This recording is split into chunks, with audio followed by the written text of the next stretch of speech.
together. How long have since I've seen like you? since what?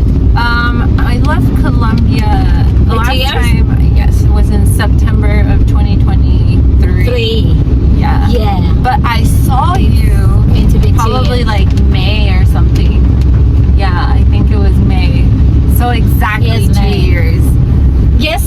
Yes, exactly 2 years. Okay, so everybody, this is my lovely, beautiful friend. This is Carolina Morales, or Brito Morales, sorry. No, Morales Brito. Oh! Yes. Okay, so Morales is her last name and Brito is her maiden name. So Miss Brito, Miss Morales, she speaks perfect English. Yes, it has a little bit of an accent, but she defends herself very, very well. And we're gonna do this. This is because of her, because she helped me No, with a job. it's not, And it's not. yeah, that's why I really got to improve my English because of her. Because of her. Okay. So let's talk about that job. That's the job that I helped her get into, based out of Los Angeles. So the company is based out of Los Angeles. The company is called Pula Legal Interpreting Network. I found the job opportunity on Indeed, and this was around the time that I was really like working on breaking into the marketing industry, being self-taught. So just like really just because nowadays you can really get into any field of choice as long as you apply yourself and you're very passionate about that topic, then you really can pretty much get into any industry that doesn't require specific licenses, right? So marketing was that for me. So I was really interested in getting in marketing. So I found this position with Pula Legal Interpreting Network, which they are a sign language interpreting network for legal matters. So for the deaf community. And at the time, I was hired as a marketing director, and also they were looking for an office assistant. No, that's not real. What? They weren't. They weren't looking for her. And at the beginning, not at the beginning. At the beginning. Not at the beginning. Eventually they were. Yes, she talked. Okay, take over. She did to the boss, to her boss. I did. And create that position. I planted the seed. Yes, I planted she created that need. Because they didn't just realize that they need one assistant. But she created that position. I think that's why I said that's for her. because of me, but you're the one that knows the English. You're the one that was very, very prepared. Yes, but you just created that position. I said like, okay, but they needed that person. They didn't need it. Success is when opportunity and preparation meet. So when you have an opportunity and you are already prepared for that opportunity, that is where you find the success. She was already prepared for this opportunity. All she needed was the opportunity.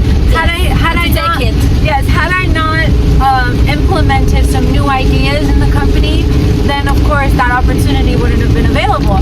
But because I know I saw needs before the owner of the company perceived that need, it facilitated and expedited a lot of our sales funnel. So the sales pipeline, the process of sales, which is something we're going to talk about today. I'm so excited.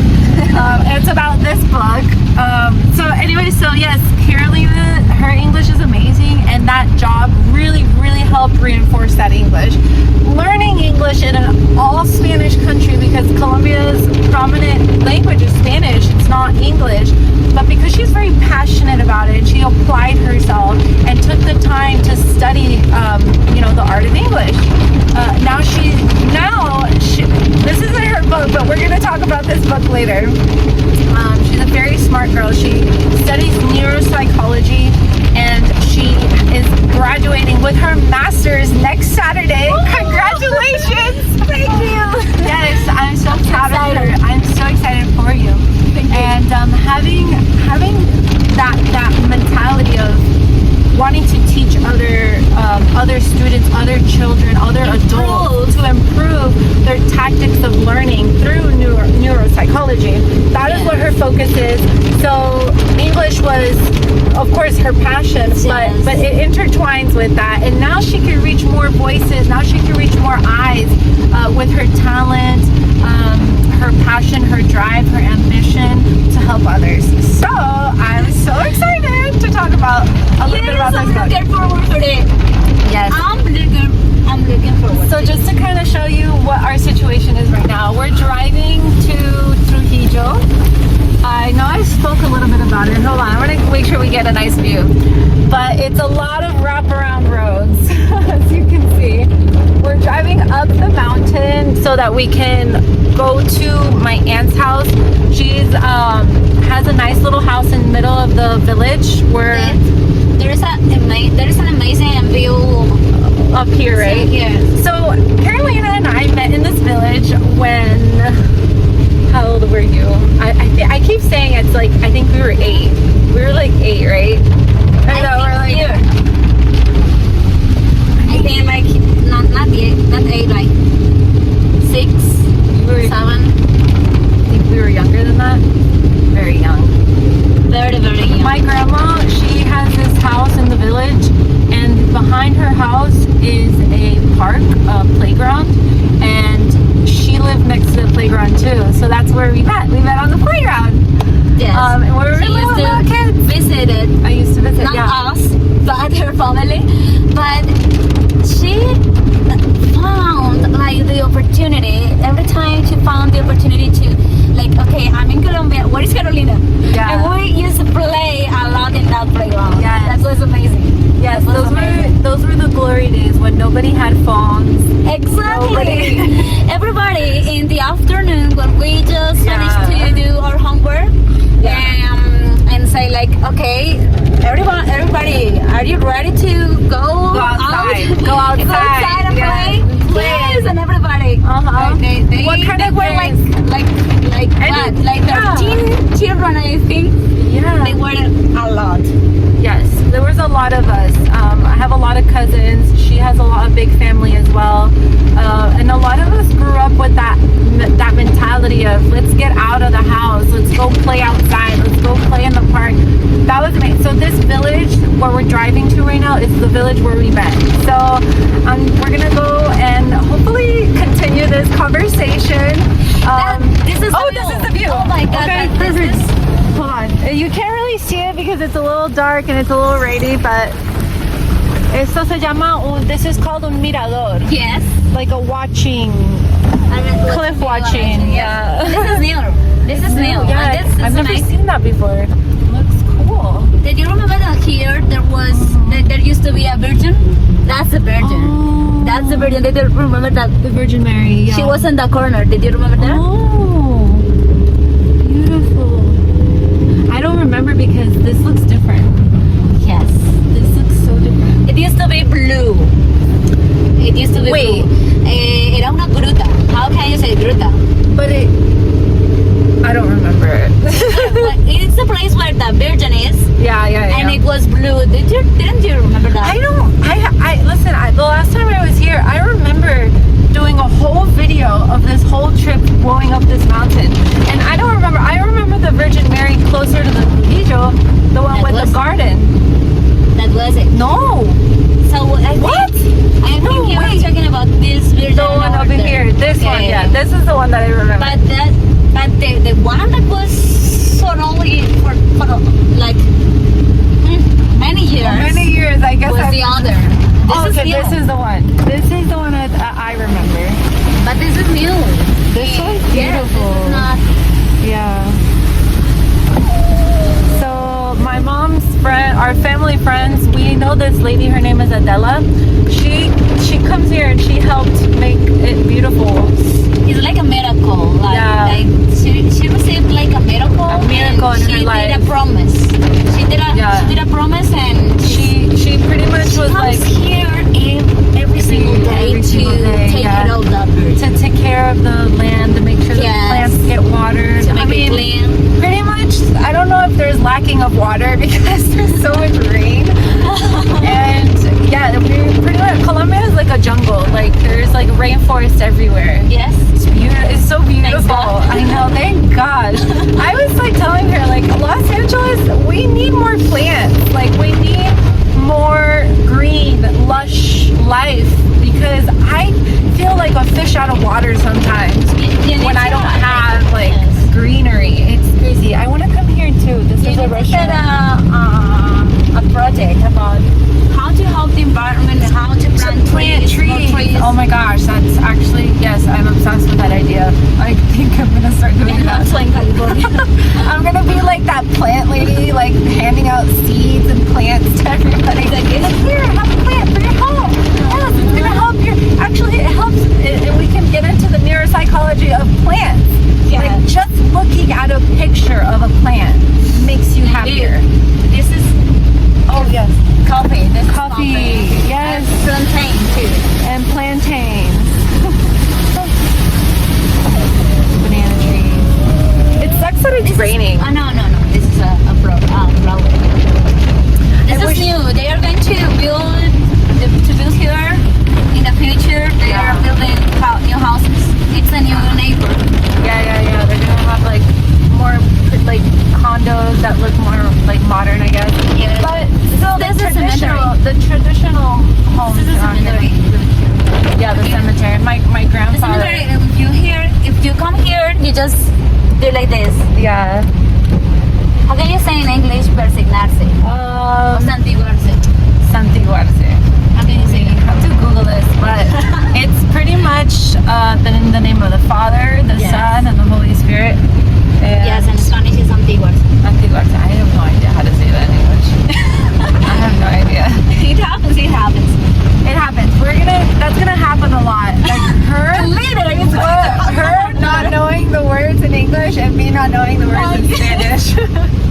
That's been our tension the whole life though. Like okay, so hopefully you guys arriving. We're arriving. Yay! Look, this is amazing. Trujillo. Look, Trujillo is in the middle of the jungle. Look, the church. Look at our beautiful it's good. Nothing compares. No, this is unique. This is unique. We are literally in the middle of the jungle. So beautiful. Welcome to Trujillo. Look at our church. This is amazing. This is a lovely Trujillo. Okay, so go straight and we can park behind the church. Yeah. Okay, that you can see on the background. It's our church. Yes, and the beautiful garden in the middle with all the trees. Exactly. You're gonna see the park. So The park, the principal park is amazing. People say that Trujillo is the garden of Valle del Cauca. Valle del Cauca is like saying the county Yes, name. county. The county, It's a yeah. county? So Cali, Colombia It's a is capital. Is a city And it's the capital of the county. of the county. Yeah, but you know how you have like counties in America, but you have like different city names. Like states? Well, no, because Not state states. is Los Angeles, and then Okay. the city would be. So Valle I'm sorry, is like California. No, California is the state. Los Angeles is the city, and then Orange County is the county. So Valle del Cauca is the county. It's a county. Yeah, Trujillo is the city, and Colombia is the Trujillo and there is state, like a technically. village. Yeah, it's a country state. It's a village. So yeah, so this is a village. Yeah. Again, I'm so sorry for. Actually, I'm not sorry for the rain. We love rain. What am I saying? Oh, they are changing it. Yes. Oh my god. There used to be a bakery there Yeah. for a long time. It was a bakery for a long time. Yeah. And here it is a gym. Oh, that's new. That house is my grandmother's house. And Yes. this is So they call Trujillo the garden of Valle del Cauca meaning the county, because of all of the beautiful trees and birds and butterflies. So tell me, Cody, where Let's take a tour through the center, and then up here take a left. So this is the center, the downtown area. You have your pharmacy, you have little restaurants, you have shopping for clothes, you have hair salons, shoe store, they sell appliances over here. They have where people come in on like farmers farmer's market on Sundays and over Saturdays. there is my parents' house. Yes. Yes. Here, this bakery is really old. Yeah. Cosas locas. That's new. New, crazy things. That's the name of the store. Yeah, it's beautiful. Okay, guys, we're gonna text you. We're gonna reintroduce ourselves in a new video. We're gonna get situated here in the house really quickly. We're gonna get dressed. Yeah, we're gonna get dressed. And I wish it was sunny, but it's not sunny. I know. It's okay though. It's still so beautiful. At least it's not hot. Yes. Because it can get really, I prefer this kind of weather. It can get really like sweaty really quickly. Okay, so go in front of the you see la banquita que está ahí? Ahí podemos parquear. Okay, I think that I have to leave this car over here. No, I think you can park right in front. Yes. So Because it's go back down area. that way. Yeah, just go back down that way and come this way.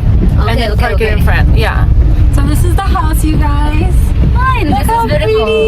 pretty. I know.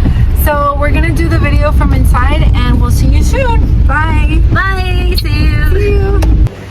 Okay, this is our office for today. My aunt has so many plants. Oh my goodness. So beautiful. So beautiful. Look at this. This is on the second floor. Let's go check it out.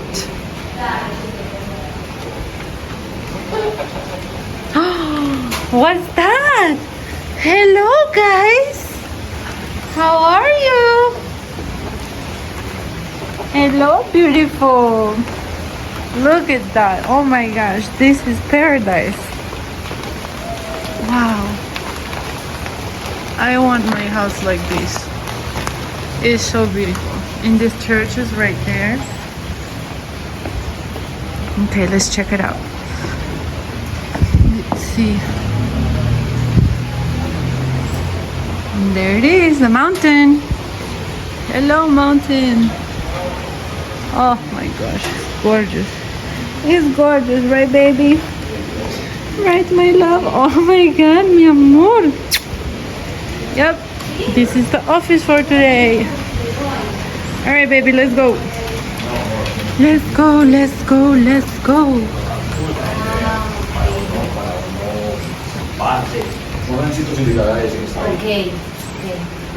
Okay. Behind the scene. Say hello to my uncle. Say, tío, hola, it's for America. Say hello. Estados Unidos. Hello. Hello. Hello. All right, let's do this. Let's do it. Siéntese para setear los pies. Que quedan los pies. No, que no quedan los pies. No. Ay, yo sí. ¿Sí? Sí. Pues para eso me compré esta tabla. Ay, bueno, dale. Espérate. Quédese ahí, no demás para poder arreglar esto bien. Bello, porque estoy grabando. Toca empezar, mija, porque si no empezamos... Ya. Porque si no pongo play, nunca empezamos. Okay. Hello, everybody. Hello, everybody. Okay, so it's gonna be in English. I speak English with an American accent. However, this happens to me all the time, and it's a sign of sometimes of intelligence, of somebody that when they're talking to somebody and the other person has an accent, you adjusting your voice to match their accent so that they can communicate easier with you is something that I am an advocate for. So for example, if I was talking to somebody from Tennessee with like a Tennessee twang, like a Southern accent, having that accent with them, we understand each other easier and the conversation and the communication flows a lot better, flows a lot faster than if I was to come with like a different type of accent. So when she talks, she has like, a Latina accent. So sometimes my Latina accent comes out so that our communication sounds similar. Yes, right? that's a standard English. A standard English. But because she is trying to refine her English, Carolina, she is a teacher. I want you to go ahead and talk. She's not just an English teacher. You can do like an introduction of it. No. We are gonna play no cuts, no pausing. We're just gonna go all the way through. Okay. So you can find her Instagram, English teacher Caro. Yes. That is not the only thing she does, you guys. She's actually studying to be a neuropsychologist, and next Saturday she graduates and she gets her master's. Yes, I'm so proud of her. I've known her since I was 7 years old, and all I can tell you is every time we see each other, it's like a burst of excitement, a burst of happiness. I'm so sorry for the motorcycles in the back, but This is Trujillo. This is Trujillo, right? So, there's just a lot about her that I'm just so proud to talk about today. So, aside from teaching students English, you also work with other teachers, helping them refine their teaching strategies and how to become better English teachers themselves. So, right now she has a couple things going on. She helps students in 11th grade, which in Colombia, 11th grade is the highest grade in high school. Yes, that's the last one. Yeah, so here it's between 1st and 5th grade is elementary school, and then it jumps right into high school. So 6th grade to 11th grade is high school here. There's no middle school, and that's an American thing. Americans, they have middle school from 6th, 7th, and 8th grade, and then high school is 9 to 12. This is like secondary school. Here, Right. we would call it like that. And it is from 6 to 9. Okay, 6th to 9th grade. Yes, I mean, okay. 10th and 11th is the highest. Oh, high school, okay. Yes, that's the high school. And then the secondary is like the middle school that you mentioned. Okay, yeah, middle school, yeah. So there's a couple differences. High schoolers in Colombia, they graduate in 11th grade. Yes. So they're just I wouldn't say advanced. I just feel like they're just very smart. I feel like Colombian culture is very rich. They implement English a lot in high school, a lot in middle school. So then there's star students like Carolina who really perfect their English and take their career a step further and are able to break barriers and find new horizons because of how much dedication, how much passion, and how much love they put into everything they do. She is the perfect example of that. Thank you. You're welcome. So, helping 11th grade students, but you have projects where you help regular teachers. So that's not just strict. So she's also working on a project where she goes to a school and the teachers there are teaching all subjects from 1st grade to 5th grade. And from 1st grade to 5th grade, they teach them math, English, science, and history. Basic subjects. All the basic subjects, but one teacher for all of the subjects from 1st to 5th grade.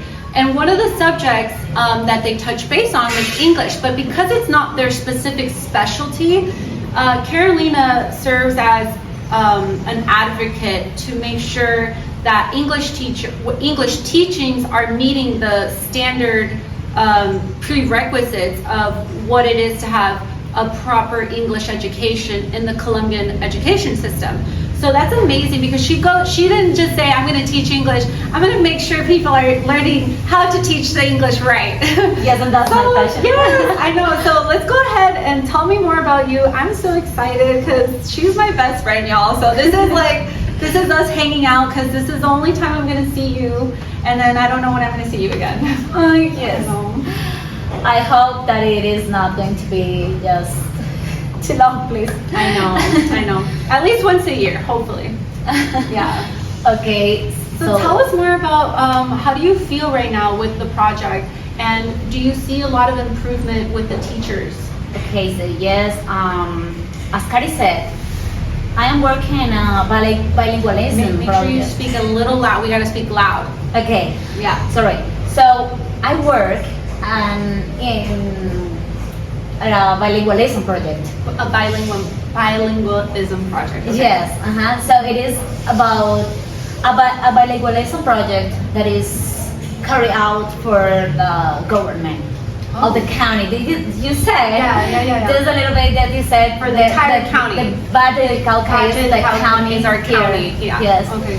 So we are a team. We are a lot of people that we are going to those institutes and we're going to help those teachers that they are not English teachers. So is it not 5th grade only, 1st to 5th grade? Is it other grades that you're helping as well? Not in this moment, no. Not in this moment. In this moment, we're helping teachers that goes from transition. Transition is like the kindergarten Okay. to third. To the Okay. to the third grade. It is just elementary. Teachers from elementary, but we have another, let's say like task that we're going to help all the elementary teachers that they are not English teachers because they in this country in Colombia it is not allowed to have English teachers in elementary schools. Wow. English teachers just teach in high school, in secondary or the middle school that you mentioned, middle school and the high school. Why though? Why can't they teach it? Because teachers they put just teachers in elementary to teach all the subjects. Okay. They are not teaching just religion Right. They don't focus not on one philosophy. thing. Gotcha. Exactly. So in high school, in the middle school, and in high school, yes, we just teach English in that but You have that focus. exactly. So with neuropsychology, how are you implementing your? Because I talked to her before, meeting today. We always have our long conversations on our phone. Our phone calls last like hours. when I'm over in the United States and she's here in Colombia, we'll touch base like once every 2 months. Sometimes this last time we went like almost 5 months, 6 months without talking. But once we do meet up for that one phone call, we'll talk for like 2 hours. And then she'll explain all of the beautiful things, how she teaches and how she's implementing neuroscience into teaching. And so I know you're about to graduate with your master's. What was the biggest thing that you learned about how to adjust the way your teaching tactics are to better serve a student? Because every student learns differently, and that's the main thing of her study. So I want to talk a little bit more about that. That's the main thing. Yeah. But my focus is not just the students but to teachers because yes, neuropsychology in education it's about how to improve the methods of learning and teaching. So you have to improve those methods. So because it is not addressed just to students, it is how teachers need to know that students, as you mentioned, they are different. Yeah. They have just the reality is different. Their brains are different. Yeah. And how can I, as a teacher, modify or adjust.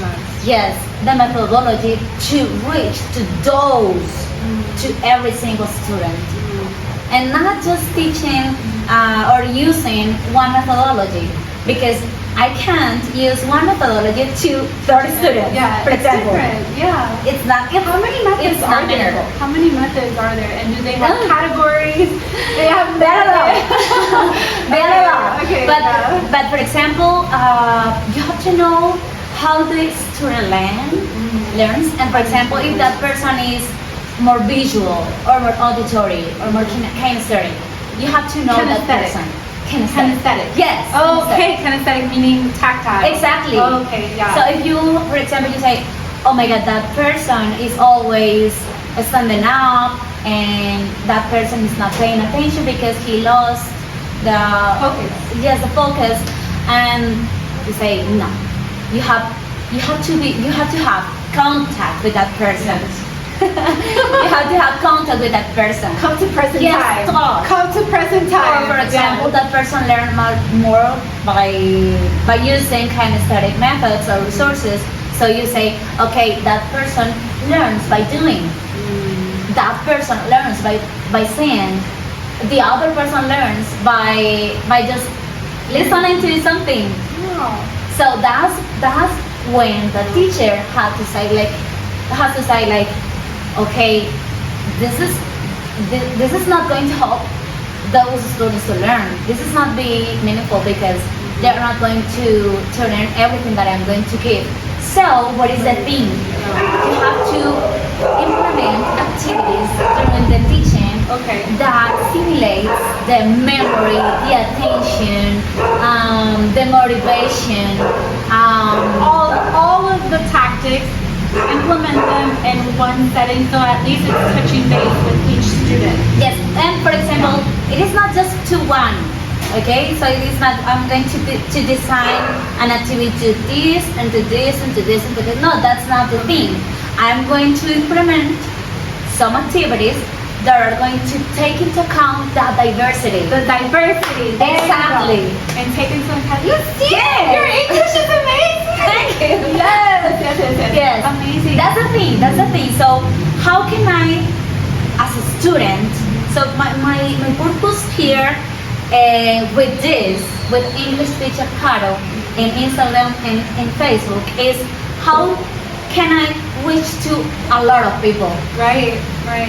Not just teachers and not just students, all of them. Okay, so now let's talk about sales. Okay, sales. Yeah. I'm a merchant and I love sales things. One thing I read a little bit of I was listening to the audio version of this book, and one of the things that the author mentioned was how he's not a neuroscientist. Or he's an author. But yes. he did mention. But he works. He works with those. With neuroscientists. Exactly. And he said neuroscientists are not the best at selling. They're the best at doing the thinking. Yes. So that's one thing that I told Carolina. I was like, well, I've studied a little bit of marketing. Let's get this going for you because I wanted to help you and help her mission with helping others. So I am so happy. One thing I do want to say is I'm actually not a podcaster. Like I don't do podcasts. Let me just make sure it's still rolling. Yeah. I'm not a podcaster.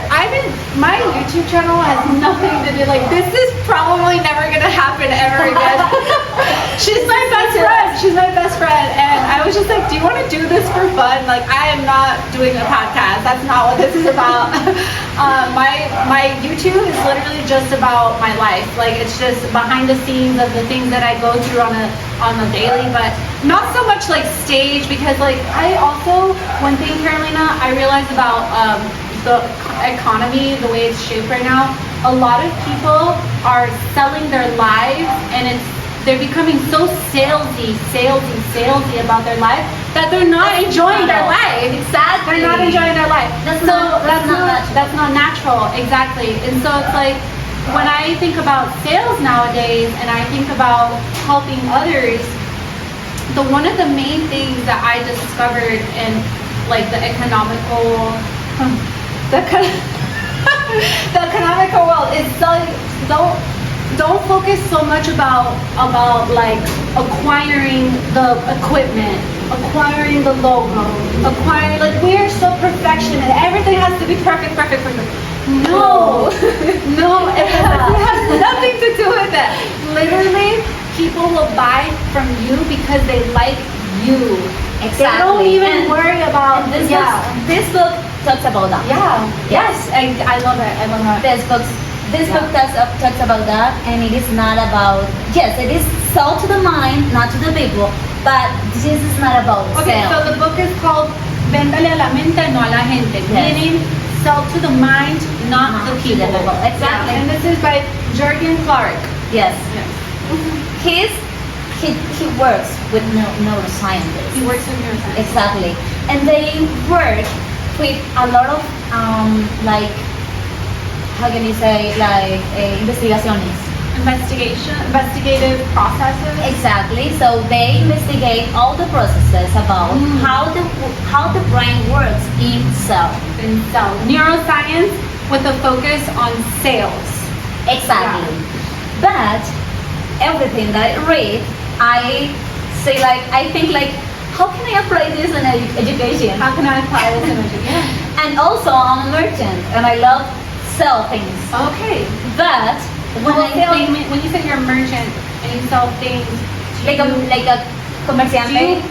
Do you buy in bulk of one item, or do you pick specific one item, like one quantity of one shirt based on an order?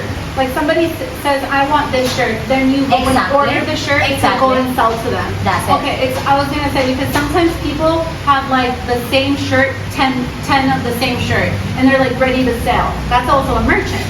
Right? That's a merchant too. But you have like a different model. Yes, okay, it's a different okay, model. cool. Yes, and also with a lot of brands. But that's not the thing. I do just stuff because I am like accustomed to it. An entrepreneur. I'm an entrepreneur because it is in my genes.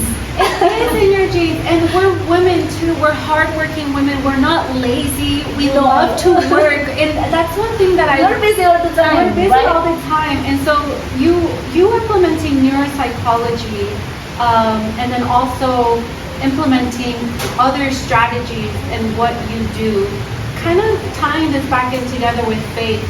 Is your faith in the Lord something that keeps you grounded, something that keeps you back to reality, so that we're not always looking for the next bill, the next dollar, because sometimes as a mini entrepreneur in our own right, we sometimes get so fixated on the next move, the next big thing, the next, and then we're just like, wait, God said, hold on, do it patiently, step by step. You know what? I think one of the things that I always say is that God provides us with everything every single day. So you don't just have to worry about what is going to happen tomorrow, but working for the future, obviously. Yes. That the one who is providing you with everything every single day with your needs is God. It's God. So it is not like it's like I'm selling this because I want to be rich, famous. No, that's not my focus. Exactly. That's not my focus. Exactly. It's because I do it because I enjoy doing it. Yeah. So that's the thing. So I think when you see this kind of books like Sell to the Mind, Not People, and we say how the brain works and how can we take that to reach to other people, obviously, but not like machines. Yeah. It is not. So the thing is, camaraderie. The book talks about camaraderie. What is a camaraderie? Back in the days, a camaraderie was furniture. A camaraderie was it could be anything, like the coffee table. That's a camaraderie because there's so many of the same product, and you can't really tell who made the product. Now the same thing is happening with cars. Back then, you can tell whether a car was a Mercedes or if it was an Infinity. You can tell the difference. Or like a Honda versus a Kia versus a Toyota. Those cars back then, the models, they looked very different. But now, a lot of the cars that are being made hybrids are being made to the point where it looks all the same. So it becomes a camaraderie. And I think that it's very important to mention. I think it's starting to rain harder. it is Okay, but it's okay. Hopefully with the subtitles. Okay. Yeah, with subtitles, you guys can hear us. Yes, because I hope so. It's It's okay. Yeah, it's okay. It's okay. It's fine. So with this book talking about like camaraderie, how do you stand out? Like in a pool full of people doing videos like this, how do we stand out? Like just be yourself. Like not thinking about things too much. And that's one thing that I noticed in the economic world with like our presidencies is that like they're now becoming the face of their product. So that person could be selling socks. And you're buying socks because you love that person. Exactly. How the influence can like, yes. But people have to like you genuinely, and the reasons. And now we can switch over to the more of the spiritual side. What message are we are we showing? Because it's not just so much to be, be a teacher, be a mom. In my case, I just want to be a mom. Do you know? It's a mission. Exactly. We're teachers, but we're spiritual teachers in the sense of like, we're both Catholic. And by the way, I gotta tell you something, a little surprise. Oh my gosh! Oh, I forgot something. I have something for you.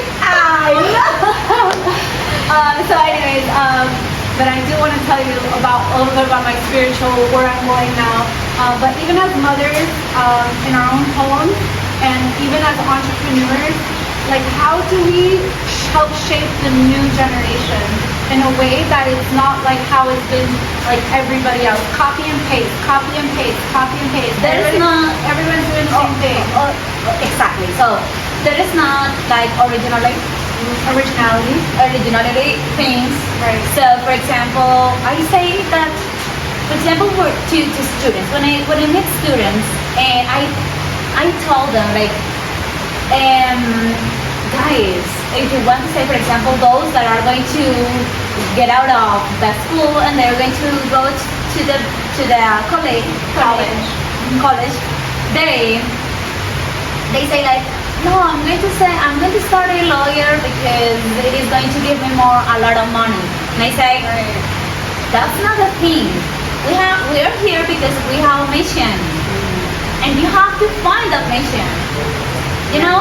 So how can I discover that mission? And in their study, I didn't realize that I was going to be a teacher. Because I didn't realize that, because the life takes me without way, but I didn't know that I was going to be a teacher. It was just when I was learning English in an institute, and I said like, oh my God, I got this. I want to teach. And yes, that's the thing. And when you find something to do with love, you don't work. Yeah, exactly. You just do it with love, and you enjoy what you're doing every single day. So that's the thing. That's not the thing. So like, I'm going to do this because I'm going to earn a lot of money. No, that's not the thing. Right. You know what? You have to have the desire to have things, obviously. Yeah. But you have to just to think that God is just the way for the person that is going to provide you with everything. Yeah. And it is like cause and effect. Mm-hmm. If you stay at home and just lying down and watching TV and that's it, and everything is going to come to me, everything is going to fall down from the sky. Yeah. And that's not the thing. No. So what are you doing? And you said that when we were in the car, you said that like that was an opportunity, and you have to be prepared for that, to take that opportunity. Right. So you have to prepare yourself. That's how I feel about kids. I don't have children, but I feel like, how am I going to help the new generation? I should be like priming myself, getting ready to be a mother, even though there is no husband, there is no children. I'm not pregnant. It is in His way. But God has He's on His way, and my children are on their way. Did you know that our eggs, we're a little bit of our grandma already as soon as we are conceived in our mother's womb? As soon as we're conceived, we're already carrying the eggs that we like. I don't know how to explain this. So our mother, you have the word in Spanish. No, I told her that like the way when we get atrancadas, just explain the feeling. So when our mom, we can get another word to explain the thing. So how to explain the thing. So when our moms got pregnant with, when our grandmas got pregnant with our mom was in her womb with her egg, and we're in that womb because that's part of us. We are that egg, and then with the sperm, of course, we transform. But that little vessel we're already in our grandma's body. Yes. We're already there. So all of that is transferred. Why not prime my eggs now? Why not? Because at a molecular level, each molecule has receptors And those receptors are shaped by our thoughts. And that's exactly what we were talking about, cortisol levels and all of these things. As women, how can we make the next generation better? I think we should all be focusing on our cortisol levels and shaping our environment to the way our eggs right now are recording every single process, recording our environment, so that we can maintain that level of calmness. Yes, because the development of the baby starts with the first development, the first day. The first day, as soon as that child is conceived, that sperm hits that egg, that child is developing and is recording everything. And all the things that you are experiencing, your baby is experiencing too. It's so beautiful. It's so gorgeous. I can go on about this. It's neuroscience. And it's neuroscience, and it's exactly what we were talking about. Like, the doctor that we posted yesterday, she said something about you're not supposed to avoid stress. You're just supposed to be able to control it and manage it. Because we do need a little bit of stress, and that little bit of stress is what I think fires and fuels our little bit of our ambition. Because we don't want to go hungry. We do want to make sure there's a roof over our heads and all of those things. But once I feel like all our needs are met, as a woman, we can feel calm and collected. What shapes the humanity is when there's a lack of faith. When there's a lack of belief. That's the thing. So you know what? Because then it becomes materialistic. Then it becomes what's the next car, what's the next clothes, makeup, you know? I don't know if I mentioned this to you before, but for me, the Holy Trinity is the most important for me. It's the most important to me. So, for example, faith is the highest. Like virtue, like that that you have. For example, and for me, faith is the God. Yes, absolutely. For me, God, the Father, our Father is the faith. Then we have the hope, and the hope is Jesus. And then we have the love, and the love is the Holy Spirit. The Holy Spirit. For me, the Holy Trinity is really important, and that's really important because everybody said like, oh my God, so I am working this moment on a project, on a bilingualism project, in this moment, but it is by a contract. So you sign a contract and you have a job for about one year, and that's it. And then did you remember that? And then I leave that work, I leave that job, and I don't have nothing to do. I have to get a new job. You have to be avid looking. Exactly. I have to start looking for one to work on, and people say like, don't you like, it is not safe. So when you just have to leave that job, what are you going to do? And I said like, I don't know. This is how I think. You're just faith. Yeah. And I say, I can't share my faith with you. I feel like when you have a mission and God plants that seed of that mission in your heart, that's faith. You're literally saying, God, I'm giving you my mission. Exactly. I know that this is your project, not mine. Not mine. So if it goes well, it's because you want it that way, and you're literally making it happen. And it happened with her. It happened with her. Yeah. It happened with the last project, and I was working, and it was in October. And in October, I was 2023. 2023, yes. And 2023, I was going to leave that project because it was finished. Right, I remember. Like in October. Did you remember that? Yes. In October, it was that, right? Yes. And I wasn't going to have another job plan, and I don't have it.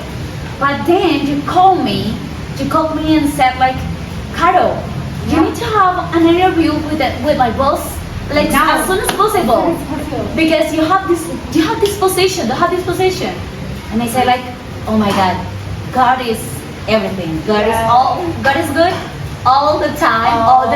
God is good. Yeah. So and I say like, people don't tell me that. They say like, I am going to have a job. I don't know what job? I don't know who is going to give me that job. But I go to it. You believe in something that you cannot see or touch. It's crazy, but it's true. And I think I'm gonna talk a little bit about a different subject now. The subject that I'm gonna talk about is probably gonna be it's gonna scare you a little bit. I know, because I had a lot of big changes happen in my life. I came from the world. I was a drinker. I was partying. I smoked marijuana. Like, I changed. And that's a miracle. She's a miracle. It's just when you find a mission in your life that speaks more to your soul and your spirit, it literally squashes everything else. It's a voice that is conducting you to the right way. The right way, yes. Right? Exactly. And my life completely changed.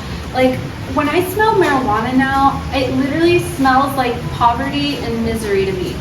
And that's not something I would have said when I back in the day when I was using it all the time. But now when I smell it, it just smells like I'm going to be there again. I don't want to be there again. Yeah, because it was a bad place in my life. A lot of trauma happened at that time. So naturally, my body's like, stay away from it. But you can heal. You can heal. Yes, and I am literally the living testament. And this is why I'm here today trying to talk about this message that spoke into my heart about faith and believing in the Lord, and that there is things that we cannot see, touch, smell, but there is something powerful happening in the spiritual world. Yes, and you know what? There is a thing that you don't have to do. It's worrying about the how. It is not about you. It is about God. And timing, God's timing. God's timing, and if it's not about you, you just believe. But you don't have to pay attention about the how. How it is to happen. How. It is not to you. It is to how. It is to God. Hi, baby. What are you going to say? What are you going to say? She goes, yes, you gotta believe it. Hi. Eres un maritos que ¿De qué, señorita? She seems like a doll. ¿De qué? She's part of the team too. So, Caro, ¿cómo le parece? Caro, ¿cómo le parece? You're going to speak in Spanish. Pero es que lo que voy a decir es muy poderoso. A mí me pasó algo que básicamente la gente me diría loca. Me diría que eso no. So I'm in English saying to her, what I'm about to say right now is something that happened to me that if I told the story, of course people will think I'm crazy. But I'm gonna tell it because I know what I saw. I know what I lived. I don't need to see it, hear it, taste it to know that that is exactly what happened. I mean, the thing that I'm about to tell you, I saw it. You don't have people to prove it. I don't need anybody to prove it because I have conviction in my heart. Exactly. I know what I do. I know the things that I do. I'm not like confused, right? So I was living a really bad, horrible relationship in 2023. I left the world of the marijuana and I left the world of bartending. I left the world of drinking. I had not a lot of friends at the time. I was very in my masculinity. Like the only friends that I had were guy friends. So it was the break. 2023 was the break. Yeah, that was. Oh no, 2022. I'm sorry. Okay. That was spring of 2022. I was, surrounded by a lot of men, and so my friend, I reached out to him. I said, hey, I need help, please. I need to move to Colombia. It's an emergency, and I need somewhere to sleep. Can I sleep on your couch? Couch surfing. He goes, yes, of course, not a problem. So I decided to take my little bag, my little things that I have, because of course I was living a very violent person who unfortunately had a lot of anger. And so I decided, a person who needs God. No, a person that needs God. And I needed to move to Colombia as soon as possible, get my packs, whatever I have, and go. So my friend, he let me stay at his house, and I was obviously scared. Like, I'm already in like the zone of like, oh my God, this guy's gonna kill me, So, but also I was starting to see the light at the end of the tunnel. I never prayed a Hail Mary, Our Father, or Gloria. Glory be to God prayer.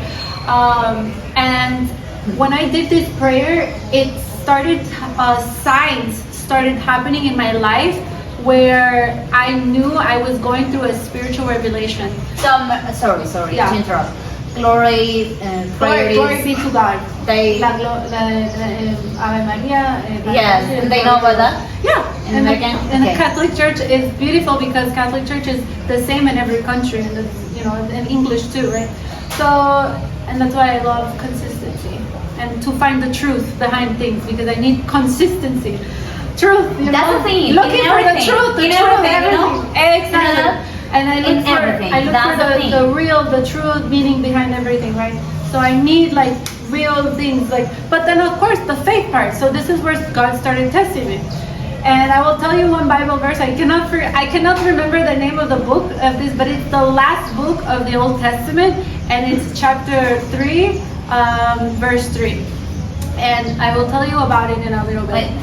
But What does it say? it says about like the way God sees himself, and he describes himself to us. So he is saying, I am refining you like silver. So what is this process? But that is like about the video that I sent to you. Okay. Yes. I was I'm refining you like silver. And so of course the video is spoken about like what is that mean? Like what is the refining you like silver? It's taking away your impurities. It's taking away the things that are not serving you, to make you shine, to make you beautiful. Sharpened. Yeah, and so, but that was what I was going through, the fire. So when you're refining silver, you're putting the silversmith is putting the silver in the fire, in the middle of the fire, to burn all of the impurities. That's how my life felt. So I was like releasing all of these impurities, and of course it was burning me. Like I was going through some real spiritual awakening and transcendency around this time. See, my accent's coming out. It happens, I'm sorry. It happens. Okay, so, but anyways, to communicate faster, I'm gonna continue like this. So I was thinking about this video. I was like, oh my gosh, this is literally what happened to me, because I had to have faith in what was going on in my life. When I slept in this person's house, mind you, this person is not like a demonic person. He's a good person. And I don't think he has spirituality like God, and maybe he's not like praying to God, maybe not. But he's also not like putting like demon things in his house or anything. Like this person is normal person. Can you believe? Okay, so he goes, don't worry about sleeping on the couch. I will sleep on the couch. You can sleep on my bedroom. That's fine. You can close the door, not a problem. I was like, oh my gosh, thank you so much. It's so nice. So anyways, I closed the door. I put my bag on the floor next to the door. And I have like my bag with my clothes, and then I put my makeup bag on top, and then I go and I sit down, and I'm just like, oh, my life is in like shambles. My life is like, I'm so depressed. Like I'm just like, oh, what is this going on? Like what I'm reflecting on my life. And so of course, like I'm continuing step by step that trust with in God, uncertainty. with uncertainty, like the refining of this. Right. So what is let me finish, because and then I will go back to the refining part, because the refining Let's got it. the refining is today. Today we are being more refined. Thank God for His glory. But I was sitting down like this on the edge of the bed, and on the floor next to my bed, I saw a cockroach coming out. I said, oh my gosh, did I bring the cockroach? I was like, oh my god, oh no! Did I bring the cockroach? I was so like, oh god. So I grabbed my makeup bag, and I went and I killed the cockroach with my makeup bag. I said, boom! It was a big one too. It was a black big one. I don't like that. Tú no vas a creer. You're not gonna like the part of the story that I tell you. You see? There's time to him. It's okay. God is protecting. He's part of the program. Pues allá de la sota. ¿Sabes que es la señora Santa Cruz? Bueno, obviously. When you do the sign of the cross, It's a big word saying in Spanish. It's like I don't know how to say that in English. it's like you're asking God, please protect me in this moment. Exactly. Yeah. And you know what? This is not. Side story. I know, it's okay. We'll go back to my Let me check how much time we have. Hold on. Let me see how much time. Okay. We are continue.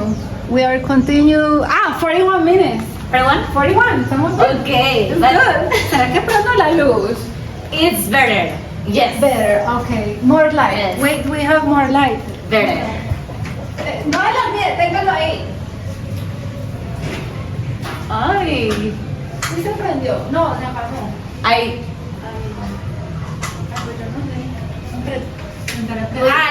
Okay. But that is okay. Yes, more light because we cannot see. We say in Spanish. We say in Spanish like this, like por la señal de la Santa Cruz. How do we say that in English? And I'm going to say it in Spanish. Okay, yes. Por la señal de la Santa Cruz.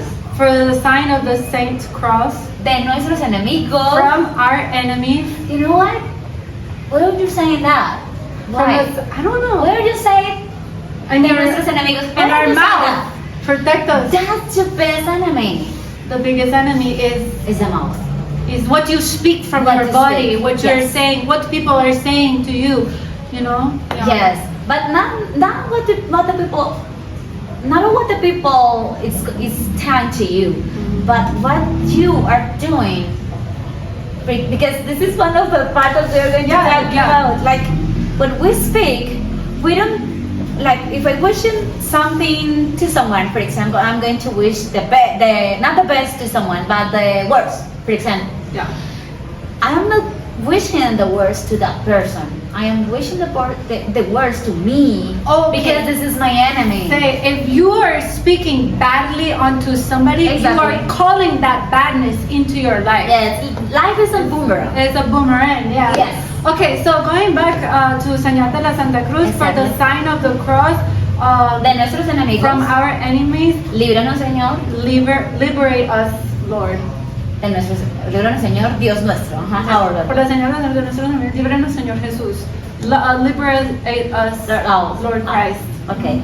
Yeah. Líbranos, And Señor, then, Dios nuestro. then number the Father, the Son, and the Holy Spirit. Exactly. And also the Son, number the Father, the Son has to be here in the belly. Exactly. But with la señal de la Santa Cruz, de nuestros enemigos, is in our chest. In our area, chest, in our heart. So for the belly is the Son, number the Father, the Son, and then the Holy is here and here. And you see people when they're so shy to do it, they're like, no, I don't want you to see me. And they're doing it wrong. They're doing it. They're like, because it's they're like right here. I'm like, baby. It's like they are scared to do it. Like I don't want people to see me. Like, no, it's be softly. It's be. Yes. Ya me la eché como 3 veces para ya estoy. Vamos para 4, una vez más porque no. I do it already 3 times, 4 times. Might as well do it one more time.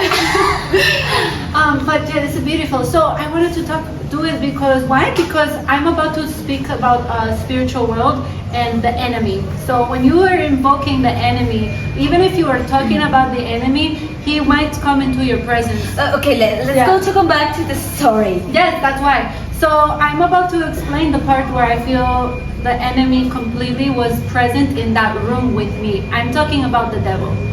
Yeah. So I try not to use the name devil. When you even use his name, he feels more powerful with your life. So that's why I did this. That's why I do this, because it's like I'm asking God, please protect me this time, because we do have a mission. And unfortunately, when you have a mission, you have to have courage. And the enemy does not want, that's why I changed the word, no more the name, but enemy. I just say enemy. The enemy doesn't want you to speak about your transformation. He doesn't want you to talk about your testimony. So I saw this cockroach. I killed it with my makeup bag. I put it there, left the makeup bag, and I was like, oh, there was a chair next over there. I sit in this chair, I'm like, man, what happened? Like, where is this cockroach coming from? And I'm just sitting down. I didn't touch the makeup bag, was right there. I go and I'm like looking around the room, kind of lost in my thoughts, just lost in my thoughts for everything, right? And I'm looking, there's like pieces of tape on the wall. I thought maybe he was gonna do some remodeling in the house. And then I saw one tape on the other side next to the window, and I was so curious. I'm such a curious girl. I got up, left the thing over there, And I got to look in the wall and to see like a piece of tape. And I start looking, and all of a sudden I hear like paper rustling, something like rustling algo que se movía. Y yo, oiga, I was like, excuse me? I go back. Like, Yeah. I don't want to say it, but I go back and I look, and the cockroach is there on the floor, but my makeup bag is on top of my bag. oh no. My God. Faith. You have to be powerful when you talk about these stories, because nobody will tell me, oh, you moved the bag. No, I did not. I did not touch it. But did it? On my life. I'm not going to put on anybody else's life. I will put it on my life. You're not going to lie. You're a liar. No, exactly. The warrior of truth always tells the truth, even though it hurts. That's the warrior of truth. So this is going back to this Bible verse, or I'm sorry, the Old Testament. I mean, it's Bible verse, Old Testament. Oh my God, I gotta tell you. The Old Testament, the last book in the Old Testament. I forget the name. Frustrated. It's so frustrating for me. And it talks about the refinement of this. So tying in that Bible verse with the way God's mission is in our life is exactly what Jesus doing to help the world. Is like, listen, people. And the plan is perfect. The plan is so, oh my gosh. Okay, so let me finish, because I want to tell you what I think I've discovered. I don't know, I didn't discover everybody. Jesus is there. He left the map for us. That was his purpose for us, right? Okay, so the God, he says, I am the refiner of silver. So we are the silver, impure, and then he will put us in the fire and take away all the impurities, all the dirt, all the nasty, until you are so hot. But if you leave it 1 second hotter, the silver will get destroyed. So so you ask the silversmith, hey, Mr. Silversmith, how do you know when is the right time to remove the silver before it gets destroyed? You can see. When you can, and he goes, it's so easy. He goes, as soon as I can see my reflection in the silver, then I take it out. Ready to go. God said, as soon as I see myself in you, I will take you out before you burn and die, before you burn and get destroyed. Because holy cow, I went through the fire with that situation. Everything was leaving my body. The impurities was leaving me. And now I am telling the testimony of why I think why people hated Jesus so much. What if we lead that version in this way? Like, for example, Say that one more time. like for example, when God says about that, like when we see ourselves in that silver, Yeah. why, if that means that if at the time that I can see myself in you, I am going to be refined. That's what God is saying. So for example, it is not like when I'm going to see myself there in the silver, but God seeing himself in you. himself and me. Yes. What does that mean? But What does that mean? exactly, but Yeah. okay, so God is going to see himself in us In order to remove to remove the impurities. Yes. He's burning us. He's not burning us. I'm sorry. He's literally allowing us to go through the cleansing process. That is a lot of pressure on our mind, our body. There's a lot of pressure in going through hard moments. But how do you create diamonds? How do you refine silver? Through the pressure. So, But the thing is that God is going to see himself in us. So what does that mean? Okay, yes, so let me explain this. This is the part that why Interpretation. Interpretation is like this. He's pretty much saying, be almost as perfect as me. Be kind, loving. Don't be stealing from people. Don't do things that hurt others. Don't tell people that you hate them, or don't have jealousy. When you can remove the impurities of jealousy, hatred, anger, all of these horrible things, yes, okay, don't just leave it inside of you. If you leave it inside of you, it's going to destroy your life. So just talking about it with your friends, opening up with your mother and your father.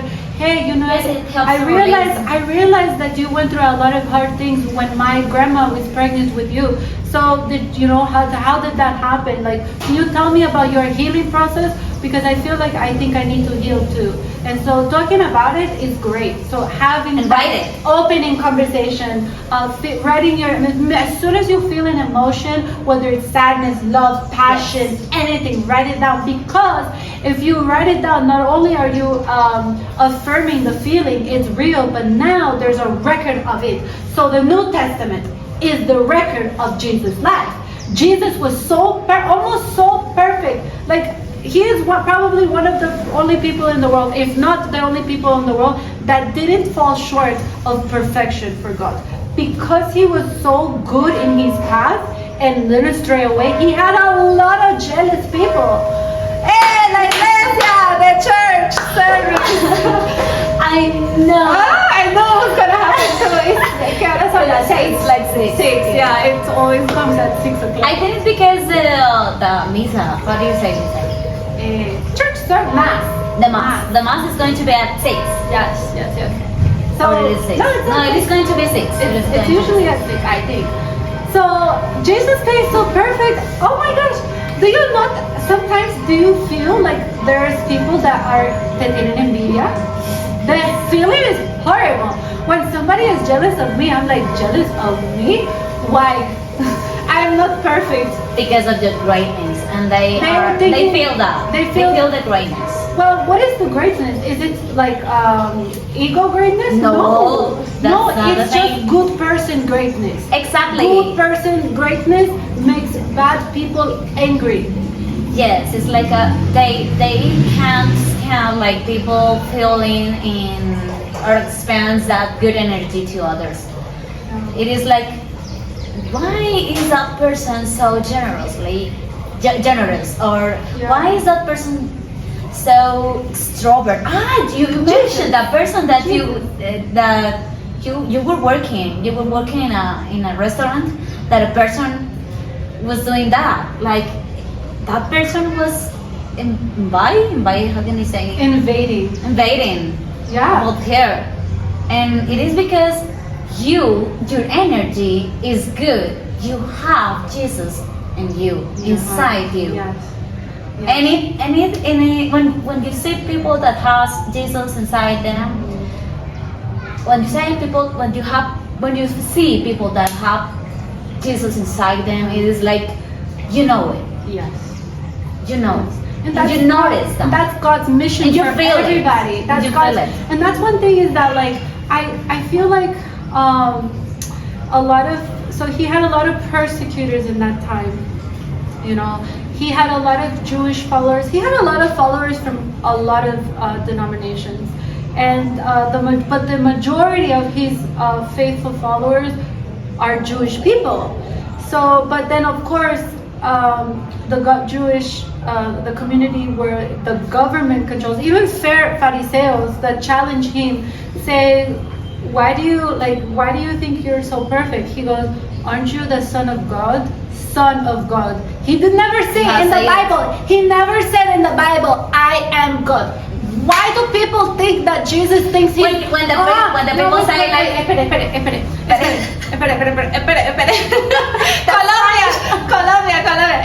No, why do people think that like God is saying, look at me? No, never. He said, I am God. He had never. I was looking for this because I need to find the truth. Why are people hating him, saying, oh, you think you are God? Hey, nowhere in the Bible he say, I am God. God, Jesus is one person, human like you and me. doesn't say that. But he is so perfect in his ways and his character and his community that yes, he is now the refined silver, which was the mission that God He wanted for taught all of by us. his example. Yes, okay, so now somebody, thank goodness, somebody's doing it. Because when you're jealous of somebody, you don't tell, this is for me and I'm working on this. When I get jealous of somebody because it's human, I now am programming my mind to say, not, hey, I'm jealous of you. No, I'm going to start saying these words right here.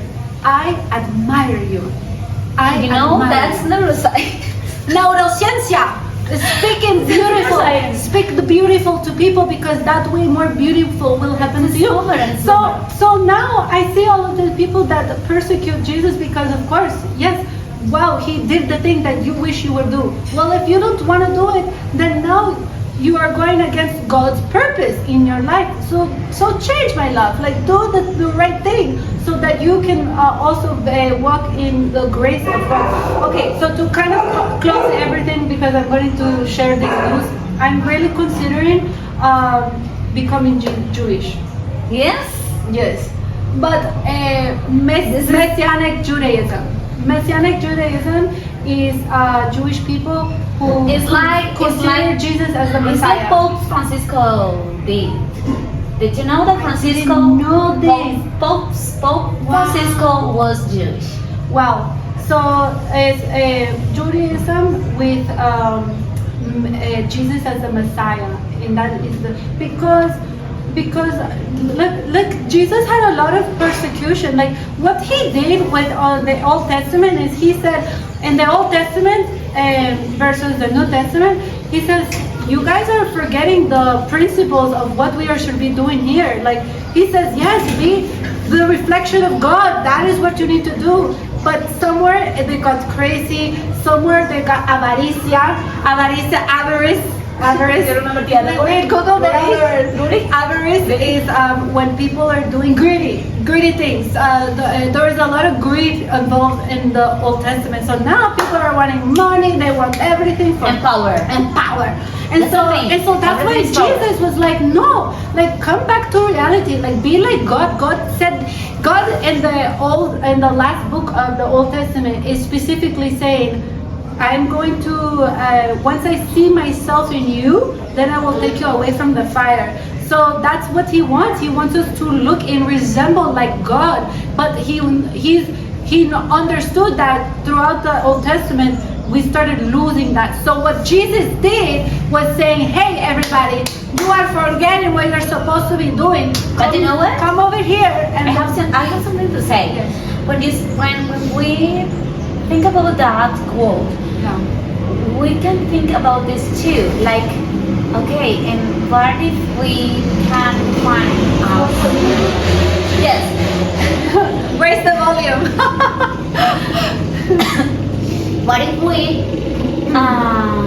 get better by seeing others? Like, how can I get better? Thanks you. You know? Yeah. So God is not going to make us better just alone, just working alone. No, Right. it is not. This is a social like experiment. God, It's a social project. God has It's a community project. I think that God has a community project. It's Yes, like yes. I'm going to make you better the way that you interact with others, the way that you see others, and the way that you are generous with others, and you see, and at the point that you see yourself in others. Yeah. Yes. So I Yes, think that's the thing. so I think that's the thing. coming full circle with how I feel like my life is now, the trajectory of my life, and how I feel like I'm evolving spiritually is coming to understanding that first of all, I love being in the Catholic Church. I love it so much. Catholic Church has done something. Yes, it was an institute formed by the Roman government, a theological government, but there's nowhere, I'm so sorry, but Jesus, he never said, I'm going to make a church and it's going to be called Catholic Church. So I like following what the rules. Catholic? I'm Christ continues to be in my heart. So But you're not going to be anymore. I'm exploring, I'm expanding, I'm interested, and so I don't like it when people just do it because it's cool, or do it because everybody does, or because no, I want to do it because it's something that I feel in my belly, something I feel in my mind, and I think I'm like, pero es que la Biblia tiene nombre para todo, pero not for the religion. Exactly. So like that's why I'm saying everybody has a name. There's a name for peace. Everything has a name. Categorize everything. Everybody wants to categorize everything. The Bible is literally the manual for life. But I'm sorry, but then nowhere. Two things. Nowhere did Jesus say, "I am God." Number one. That's where actual Judaism without Christ says. They say, "Oh no, but you are following Jesus. That means you are creating him to be God." But my Lord Jesus, he never said I am God, so you're wrong.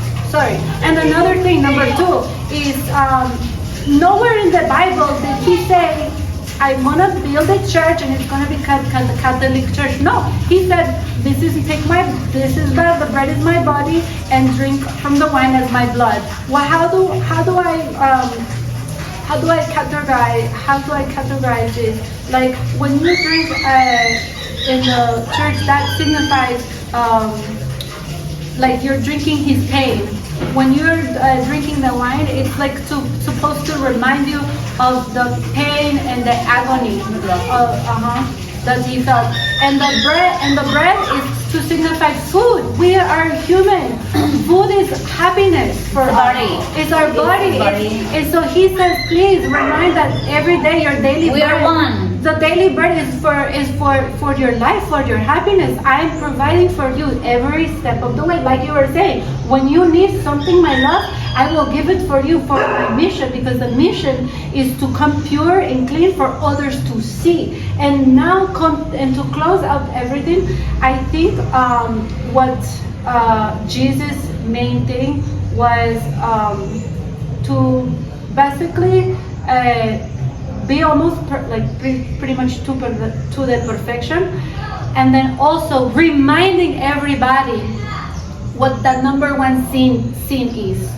And the number one sin is not believing in Holy Spirit, meaning that's the one and that's the just. That's the only one. Why? What is this? The other day. So God forgive us all the things. Yes, but not that. But He will not. Why? Because it's so important. It's the greatest thing in life, and in heaven, and in here in our. Yes. And how do I descifrar esto? ¿Cómo lo descifro? Y cómo estoy de acuerdo con esto? Porque estoy de acuerdo con esto. Why am I agreeing to this? Is because when a person who is jealous, angry, wants to kill people, they do it committing the sin, those are all forgivable. But when the person says, I do not believe that I am forgiven, when the person says, I don't believe in Holy Spirit, I don't believe in goodness, I don't believe in it, because you know why? Because that person lost hope that they can be good. They think they're going to be bad and horrible for the rest of their life, and nothing can help them, nothing can change them. They have lost hope. That is why it's the biggest thing. You know what is the worst thing? Is that they can't support or they can't sound the love. And the Holy Spirit is love. Yeah. And the love is the greatest. It's the greatest thing. Yes, love is the greatest thing. That's why that's the sin that can be forgiven. That cannot be forgiven, because at the end of the day, God wants to forgive you, but you're not even saying, hey, I have hope that you might forgive me. You're not even willing to ask for forgiveness. That is the greatest sin. Not being willing to ask for forgiveness. No, and that is hope. I mentioned that Jesus is hope. Jesus is the greatest person that is interceding for us. Yes, and so that's what Jesus spoke of in the book of John, chapter 3. And that's where it all comes together for me, is knowing that there is life and there's death. And the life is when you're reborn in the sense of all the dirty world and getting purified. That is your life. And at the time of your death is, are you able to see yourself as good? Can you imagine this? And if you cannot, and if you continue to say, no, I am bad, I want to be bad, then you're arrogant. That is the major sin. That is the number one sin. Did you remember that Moses was punished because of that? Because Moses in the Old Testament, he said like, okay, God, give us water, and he was like hitting a rock. And give us water, but it is not in his time, it is in God's time. and then after that, God gave them the water. Did you know that? Yeah. God gave them the water, but then after that, God said, you are punished because it is not in your time. You can't be arrogant. It has to be step by step. Why? Because if God gives you a lot of money and you don't know how to manage the money, you will get destroyed. You'll go through vices. You'll lose your life. You'll lose your peace. You'll lose your happiness in your family. You will lose connection with the reality of your life, which is to live the way. To live by the bare means, meaning you don't have to have excess plus of everything. No, it's live by with the bare necessities of your main needs, and then live life little by little, organized, complete. I don't remember which Bible verse it talks about about how to manage money, but I love it and I will find it. In every Bible, like it's how to manage money. You say that? No, there's one book in the Bible that okay. One book in the Bible that talks about how to manage money and how God teaches us how to manage money. So for 3 people, He gave them the same amount of money. I guess it's person. Parabola? No, it's parabola. Yes, it's parabola. I don't know how to say that in English, but it's a parabola. So God gives 3 people money and one person, same amount of money. Exactly, same amount of money. And it is, I am going to say this before that. Like, the things comes to you when you are prepared to do more with that. Yes. Like, for example, one person, like, save the money, and when that person so there's 3. Yes. And each of them handled their money differently. But it was the same amount. Same amount. Exactly. The first, for example, it was like, I am going to save this because I don't want to lose it. Bury it, hide it, because I'm so like, I'm so scared to lose it. Yeah, right. So, and that person, when that person asked for it, okay, here it is your money. Here's your money back. Yeah. Exactly. The other person just like say, I don't remember the thing. Okay. Can you do it? I can explain it. So there's 3 people. God gives them all the same amount of money. So the first person buries it. He's scared to lose his money. The second person doubles the amount that was given to him. So he invested it twice.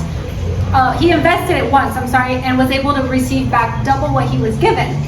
The third person, that is the most important, tripled it, quadrupled it, because he was able to manage his money properly. That person invested it. That person invested, I think, the whole thing or something. Not just half of it or something. Yeah, it was like this. The first person didn't invest. The second person invested half of it, and then got double of that. And then the third person invested the whole thing, and then got the triple of what God gave him. The triple of what God gave him, because he put his faith in what God was going to provide, which is what you're saying. You're like, what you're going through. She has these projects that she doesn't know if after her project ends, she has no idea what her next project is going to be. She just goes with the flow of God's flow.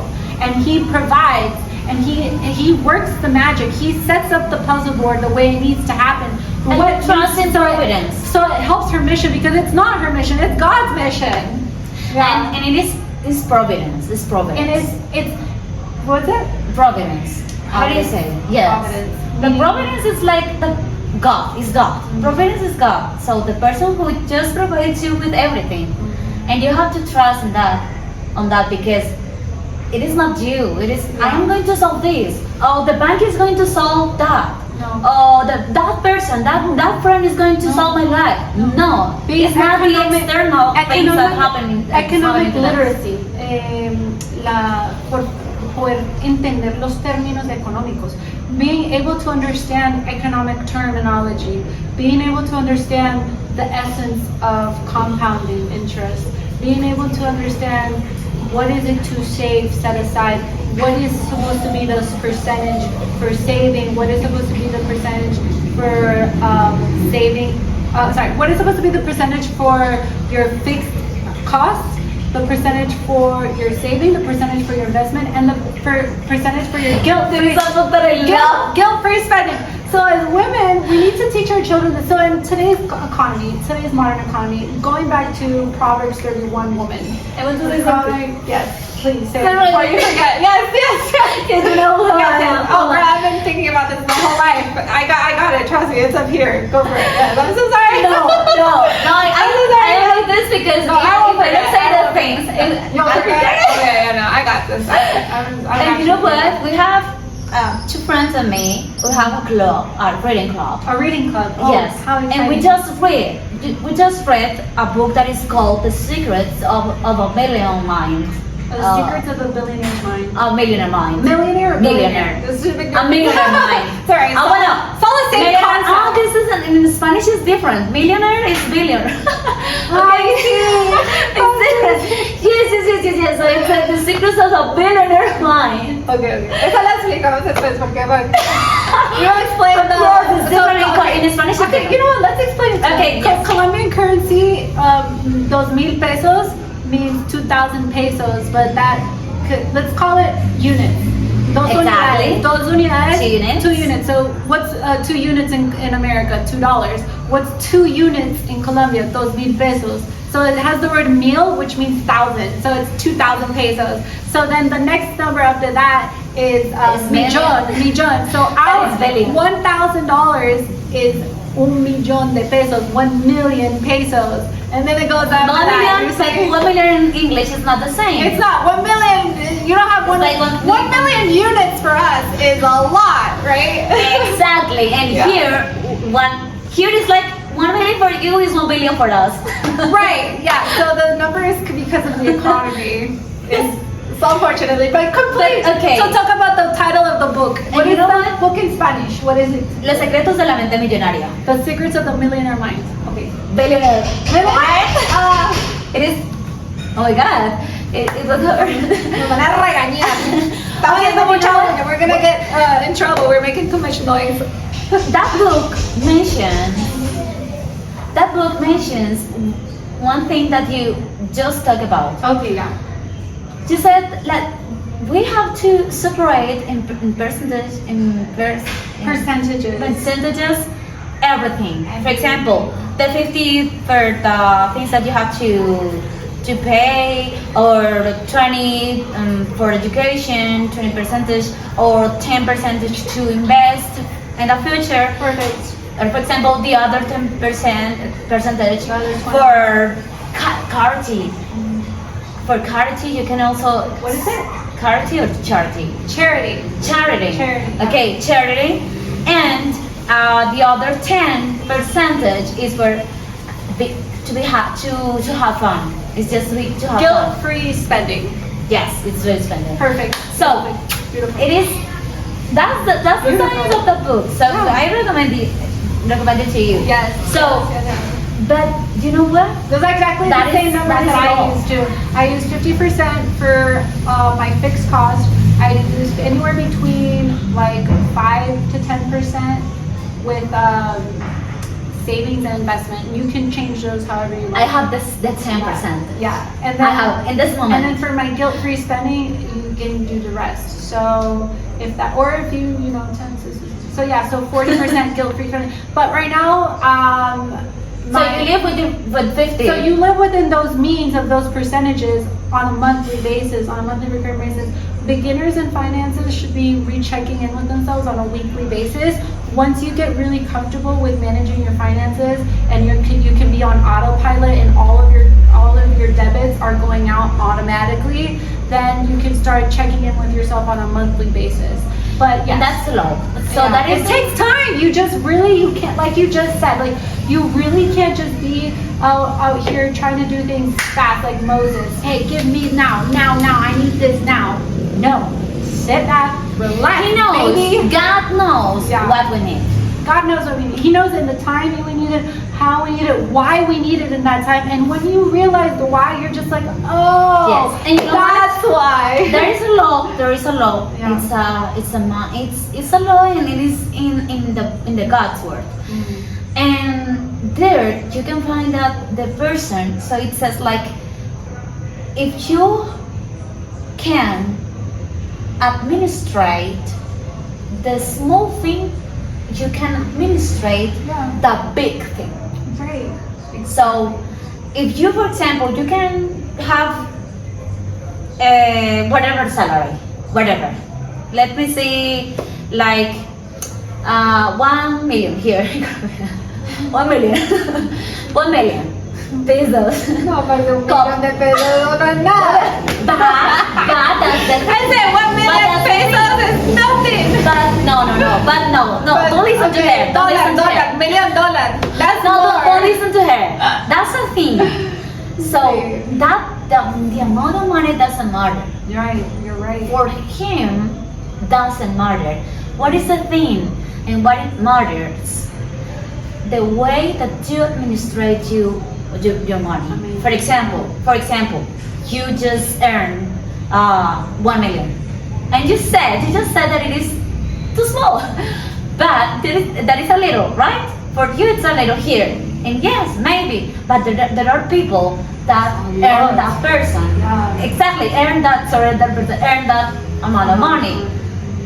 But what is the thing?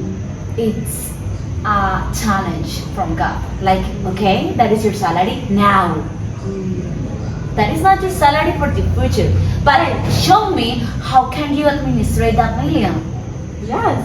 And if I show him, okay, God, thank you for this million, for this 1 million, and I'm going to save this to invest it.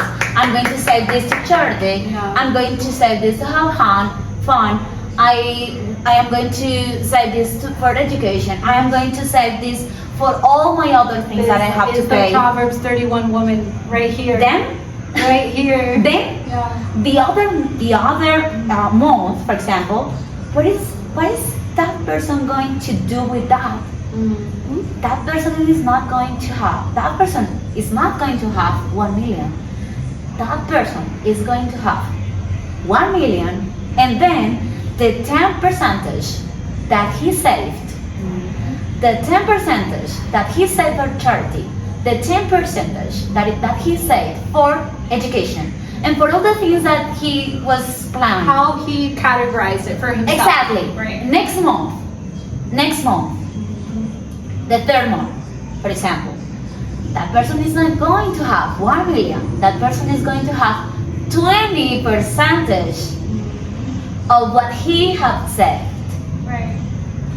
20% of what he saved to invest or for charity, for example. And what if that person invests that 20%? Then in the fourth month, that person is not going to have 1 million. That is, you just say that it is little. Yeah. In the fourth month, that person is not going to have that amount. It's going to have like, how can you say Compound that? interest. Compound? Well, if Yes, it's compound interest, but maybe that person needs to take out something else. something, like, let's say, A rainy day savings. I'm not going to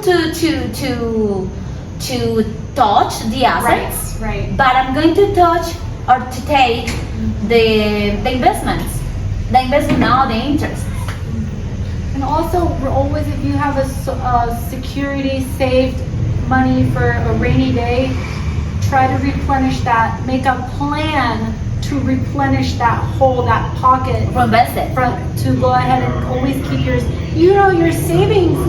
If you have different categories for what you are saving for, maybe it's a car, maybe it's a house, but you're also trying to make a pocket savings for a rainy day, for car issues. That book says that. Perfect, Like, yes. for example, and then making a the plan opposite. that when you do empty it for a rainy day, you make I'm a plan going to go put right back into Exactly. it. Yeah. The book that I mentioned says that. Like, for example, it is 5 percentages, 10, 10, 10, 10, 10, and 50. 10 for to invest in the future. And you never touch it in your life. So you are going to invest it, and you are going to have in your future compound interest, Yes, right? yes. This is 1 percentage. I am doing that in this moment. I'm not touching it. Right. And this is going to give me more ganancias, how can you say that? Earnings in the future. Then you have 10 percentage for the thing that you have mentioned. Right. The things, it is like saving Emergency to savings. emergency. It is not emergency savings. It is to waste in a long term. Largo plazo. Can you say that? Yeah, That way? In a long term? It is like, why can you say emergencies? Why not? Because it is neuro-linguistic. It is neuro-linguistic. You can say, because if you say 2 emergencies, you are going to have emergencies. Attracting emergencies. Exactly. You can't say that. You are going to save it, of course. So maintenance. But in the long Let's call term. it maintenance. It's just saving, but you can't take from the money. What name would you call it then? So Long term. just call it long term. What? Exactly. Long term what? It's all long term. Long term, a largo plazo, you are going to waste it long term. Okay. And then you have the 10 percentage for charity, and then you have the 10 percentage to have fun, and then you have the 10 percentage for education. Yeah. And the 50, you live with the 50. Okay. You can't waste more than your 50. Yeah. So you live with your 50, and you do this with your other 50, with your half, the other half. That's the thing. And that's the book. I recommend you, read it. Yeah, and then the book of the Proverbs 31 woman is exactly this what we're talking about now. This is how the modern society, unfortunately, times have changed.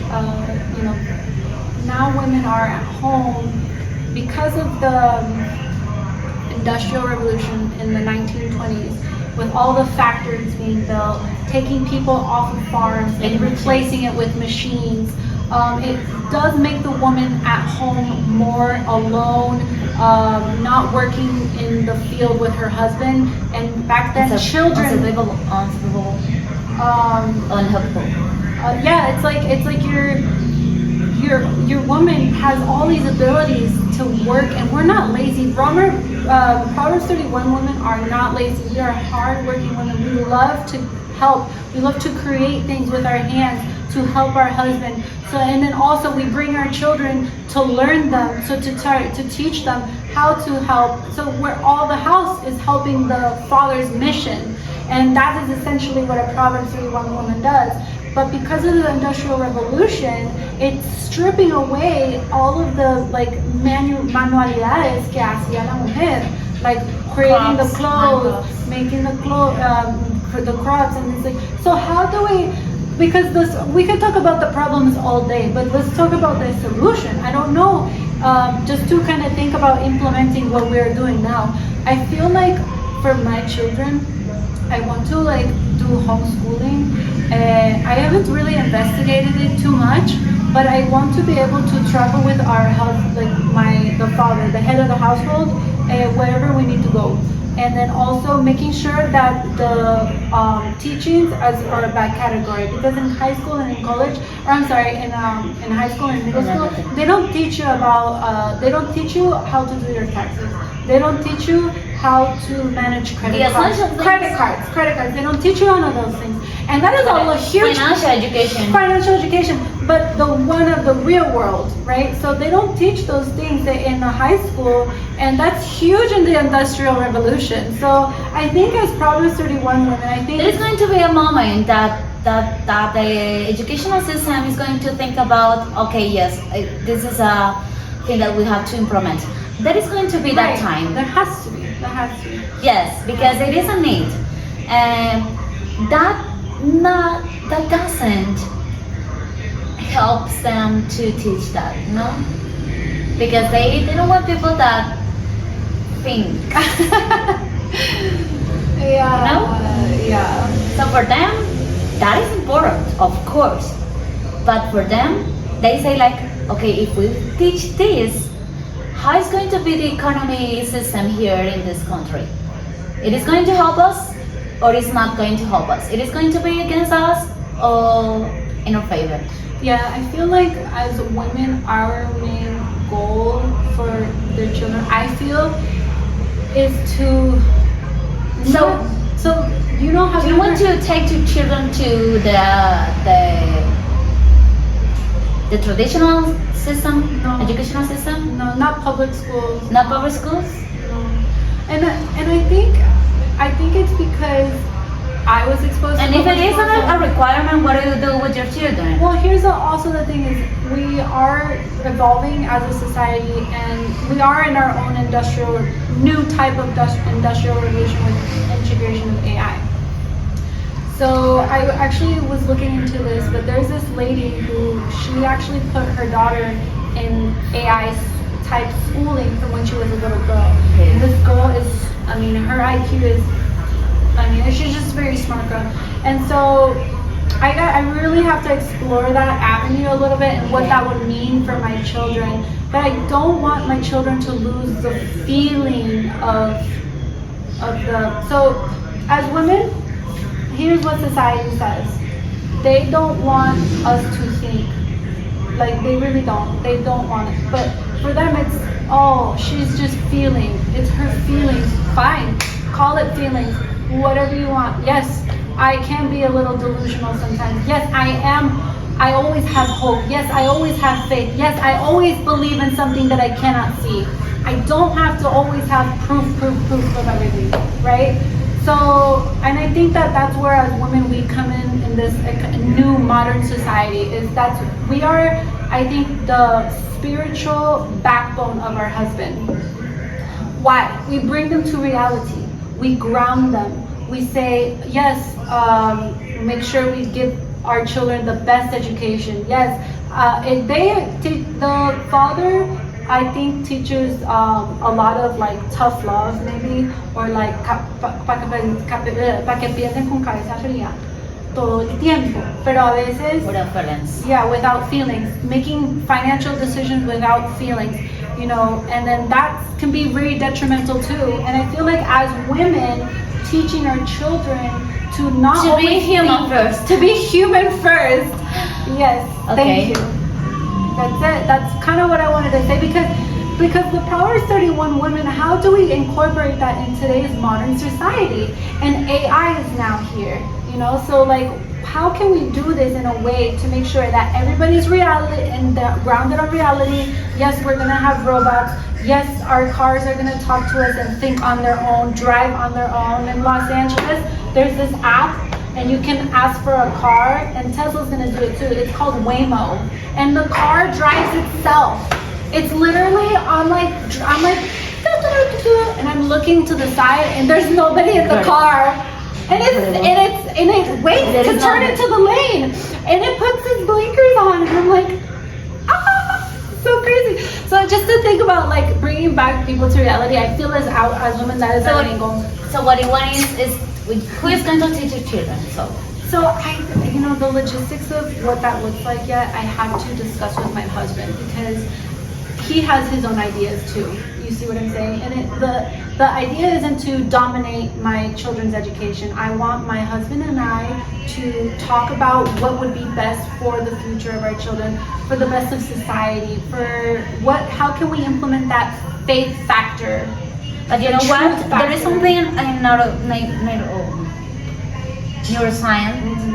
In neuroscience, there is one thing that is really crucial in neuropsychologist or neuroeducation, and it is the social part. The social part. It is really the important. Community. Oh my gosh. It is really important for your children in the future to communicate with others and to get into touch and to share experiences with their peers. With their peers. Yes. Yeah, it is really because we are social. We're human, but We're tribes. We came from exactly. tribes. We came for tribes, and we need that part in our life in order to develop ourselves in a good way. Yeah, I agree. So I think one thing how we can really manage that is first ask your husband, have that discussion with your husband and with your wife. Ask how much time you want each other to spend with the children without the other person involved. So if for example, the husband says, yes, I want to be involved in my children's education, please bring them to work with me. There has to be a time frame for that. Logistic, like actual tangible time with my child, so that quality time. So he can, not just quality time, but maybe he says, I want to give my child this education opportunity. I want him to come to work with me for these amount of hours, and this once a week, twice a week. Actual, you can write down a schedule for that. So I think we can probably implement that, and then also, great minds think alike. Also, like if you're in your job, your vocation, vocación, is something in the speaking world of like motivational speakers. There's people in your team that are going through the same issue as you. There's a husband that's wanting to spend quality time with their children, but is not able to. So how can we, as a tribe, if my husband has a corporation surrounding him and everybody in that corporation has the same need, meaning they want to bring their children to work and they want to implement that as a process, first of all, there has to be organization. There has to be communication. You have to be a great leader. You have to understand that people, and when you're the owner of a company or you're a manager of a company, that is active learning. Active learning, and then you also have to understand everybody has their kids, everybody has a life, everybody wants to go home, or if they're not going to go home, bring your kids to work. But how can we do this? We need to actually implement something. So I think about crazy things like this all the time, but like, for example, this just came to my head. Yeah, this just came to my head. What if, for example, my husband has an institute, let's say he's the owner of a major, film industry company, right? And in this building, they have I'm thinking of ideas. They have a floor dedicated to the children of the workers. So the floor completely dedicated to all of the employees' children. So instead of going to an institute, a physical institute, they're coming in here, and we are hiring the teachers, making sure we're organizing the right teachers for our children's development, so that one of the hour of the day they come upstairs to work with mom or to work with dad. Because I want to work with my husband. I want to help my husband's business. I want to help his vision because I have that spiritual component. I can bring that love into the nurturing, the communication, the inspiration of that.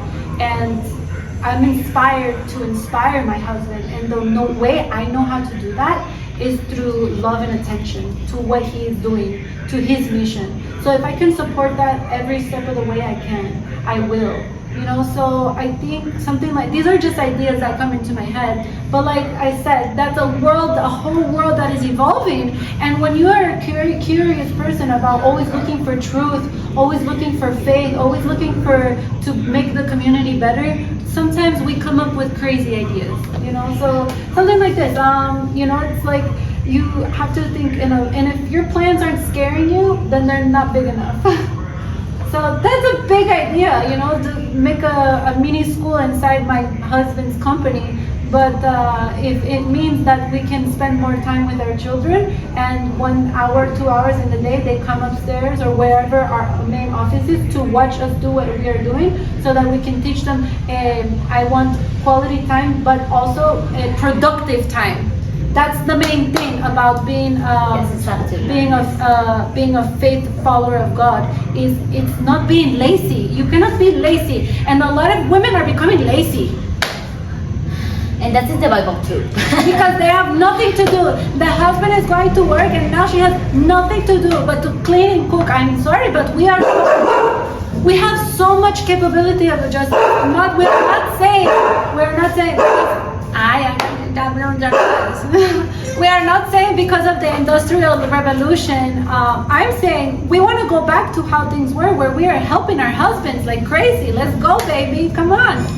That's what I want. So you want to, like, if you want to, you don't want to be at home, but in that, so what I mean is, you want to stay there in his job, giving him your support. Yeah. Okay, and what about you? Yeah. Just supporting him? So my form of payment is love. If he can just give me all the kisses in the world, unlimited kisses. he could pay me with affection and kindness, love. That's my payment. That's all I ask for my husband. What about your job? You don't want to my work? My job is to take care of your children and spend time with your husband. Is helping my husband, time with my husband. But when I am there with him, helping him. Okay. Yes, because I'm his, not his, ¿cómo se dice? Like partner in battle. So like you're going to war with the whole world together. You are your husband's partner. As a team. Best mind, like your minds are becoming one. So you together are stronger for the mission. Not because your wife is in one institute and your husband is in another institute. Now what happened? Now you are two brains different. But if you are one institution together and you are together, now it's stronger. Yeah. So my house is gonna be organized. Food ready to go, baby. I got you. I am so over planning for everything. So I'm going to make sure the foundation of our home. So you have your future plan? No, it's God's plan, not mine. I speak in ideas. You can't scream because, oh my God, you can scream because she. Yeah, I'm just speaking about the. I'm Marichis. Marichis, that's a funny one. I'm gonna hold you. Yes. Better. So I think because of the Industrial Revolution, it took away jobs of the woman. It took away like her opportunity to learn and teach mannerisms with her husband to her children. Back then, the couples were happier because the husband was spending more time with the kids and the wife. When the husband doesn't spend time with his kids and his wife, he becomes very depressed. Yes. Okay. Yes, it makes him happy. He is so happy when he spends time with the love of his life, when he spends time with his children that bring him joy. That makes a man so happy. But when he's away from that love, from his family, his core, his tribe, it makes him very depressed. Very depressed. And that's what we're trying to do. We're trying to change that. Yeah. What do you think? Okay. Delusional? No, I don't think so. It's not delusional because I'm sorry, I love love. I love. Love is a beautiful component of life. People think it's delusional to be in love with. What is delusional? Delusional is como iluso. Okay, delusional. Delusional means like yes, you think it's gonna happen, but it's not gonna happen. But I have delusion. hope. I have hope for love. You know what? It's your feeling. It's your feeling, and I respect that feeling. Feeling. Yes. But I don't think the same. I know, it's okay. Cheers to that. I don't think the same because, for example, in my case, I didn't used to have a job and to spend time with others. I was just at home, and the person that was working was my husband, and he had a great life because he had social and I didn't used to have it. And what in that case, I was depressed because I was at home and I wasn't sharing time with Anybody. anybody. Right. When I got a job, not a job. I had a job. I had a job, but my job was online, and I used to be at home, sharing with anybody. Yes, with my husband, but when he came to work after work. Yeah, that sounds depressing. That sounds horrible. Exactly. Yeah. But when you share or spend time with others different from your family, Right. and you create a good relationship with your partners, with your colleagues, with your boss, and you enjoy it, and you go home and you are more happy, happier. Yeah. Like you are happier, you are like you are in peace, you are awesome, because you have shared time with others, because we have in my thinking is like this, you have to spend time with everything, like with your family, with your home, with your colleagues, with your friends, with your closely friends. Yeah. And I learned that from my husband. I didn't used to do that because You guys are working together now. yes, but not together. But you see Together, him more, but you together. see him more often, right? Of course, Okay, yes, same thing. but we don't work together. We don't work together. We work in the same project, And that's what I mean, because it's but we don't work together. Like Yeah. for example, I work with my colleagues. He is not my colleague. right. He is in another department. Let's say that. Correct. But yes, of course, we have more time to spend because of the same work, because of the same job. But he can spend time with his colleagues, and I can do it too with my colleagues. Yeah. And then we can share or spend time together too. Yeah. And we can spend time with our friends too. But I don't see myself like working with him all the time. No, I don't see myself. I don't know. I think it's different for me. I think, why am I with the person that I might get tired of? Like that. I'm sorry. Like I'm in love with my spouse and my partner. It's like if I think of the mentality that I might get tired of them, then that's already setting myself up for destruction. So I have the mentality of, yes, I love the idea of giving yourself the opportunity to interact with other people other than your partner, because I do feel that strictly one interaction with one person for the rest of your life is not healthy. Absolutely not. What I am saying is that department that you have is your sense of self. How you're bringing to that table is that you're handling that department. My husband's handling one department, I'm handling another department of our company, of our institute, our temple, our God-driven home, right? So he's handling that department, I'm handling a different department, but it's under the same roof. So physically, what does that look like? I would say, like, let's say we have an office in downtown. We have, like, I'm thinking as an entrepreneur, because I do feel that it's in my blood for my husband to be somebody that can influence the masses in a healthy, positive way. So I'm already thinking he's gonna own his own office building. So in like tactical, what does that look like? If he's in his office doing work that he needs to attend to, I can't be there at that time because it's strictly his role, what he specializes in. I don't specialize in that, so I don't need to be there in that time, but it's still in the same roof.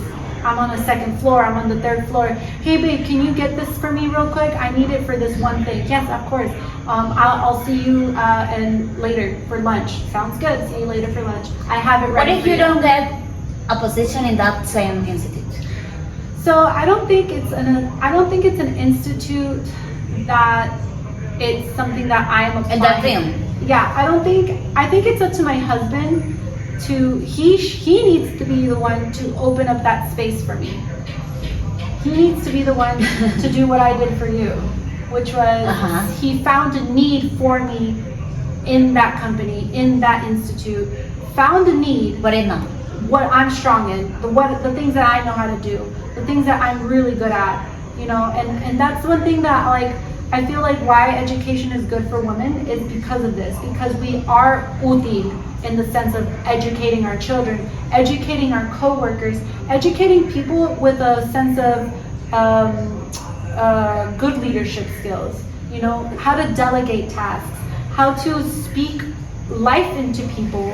That's a good leader. So I feel like my husband, seeing that I have those qualities and I'm at home or in a different company, no, venga acá mamita que la necesito. Come over here, baby, I need you. You're the perfect one for the position. I don't want to hire whoever, you know, Sally. Okay, yes,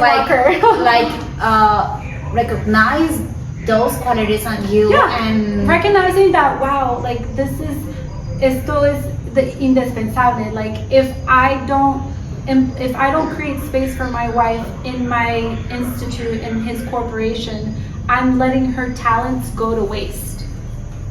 Why? Because you are, for example, if you are like adding that value in other company, and you're not wasting that time. I'm not wasting. He'd rather me be in his company than me go to somebody else and add value to his competition. Okay.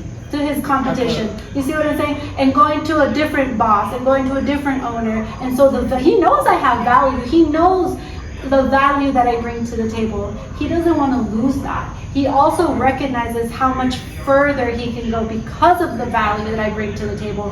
Why would he hire anybody else? And why would he want me to go and help another man become richer? Why would he want me to make another man richer when I can help make him richer? And not because of money and greed, but because we have a mission to help others. When you level up with earnings, you need to level up with giving. That's what you were talking about. Put money aside for charity. So that's our mission. And I think what you're saying is 1,000% true, because if I'm working in his company and I'm in a different department, I don't see him 24 hours. Like I'm not seeing, but the business day is 8 a.m. to 5 p.m. right? And in that time, I'm making sure, first, that my children are getting educated, second, that my home is in order, and third, how can I help you in your company? I still have like 4 more hours to go. You see what I'm saying? Being proficiency means looking at a problem that you know is going to happen and setting yourself up for success so that problem automatically gets resolved because you already did the thing that you needed to do to make sure that you're successful. Make sure you're prepared so that when the opportunity comes, you can meet with that success. Okay, got it. Yeah, and families too, like we're not seeing our moms and dads and our sisters and our brothers every single week. We meet them on holidays. So I feel like when our work life, yes, multiple human interactions. It's not just me and my husband interacting. It's me interacting with his colleagues, with women and men, and then also him interacting with our children. How much time, I'm gonna ask my husband, how much time do you physically want to spend with your children? I need to know that. I need to know how much time you want to invest in your children's education physically, you educating them. I want to know how can you do that tangibly, and let me help you get to that point. But we need to have trust in each other's mission, and that's where the God foundation is so important for that. Yes, that foundation is yeah, absolutely. Yeah, because like I still love being around women. I prefer than 10,000 times to be in a room full of women where I can understand each other. We have the same language. We don't feel like the guy over there is looking at us a little too long, or he's like undressing us with his eyes. It makes me so uncomfortable when I walk in a room and a guy's like chorreando agua, like drooling. But you know what? Here in this project where I'm working is different. Good. It's like the team. We are a team, and we are not just women. They are also men. It is like half and a half, but it is respect first of all. So respecting, we are colleagues, and we respect each other, and we don't feel that. We don't feel like, okay, we are like good dressing up like with their eyes, checking you out, checking undressing you with exactly. And no, it doesn't happen because we are a team and we respect each other, and we know that we need to have that values or those values, because let's say like the result of our work depends on that too. Yeah. So what is the confidence that we're going to build? The confidence. Yeah. Exactly. The confidence, I feel, is that you're good people. That exactly. that you have that fear of God. And that we have like just something clear in our mind, and we are not going to, we take decisions all the time. Every single day we take decisions, or we make decisions. Yes. So it is not, oh, it just that happened. No, you are not just an animal. Right. Oh, I'm sorry. I didn't mean to cheat on you. I mean, you let it happen. You made the decision. You let it happen. You let it happen. And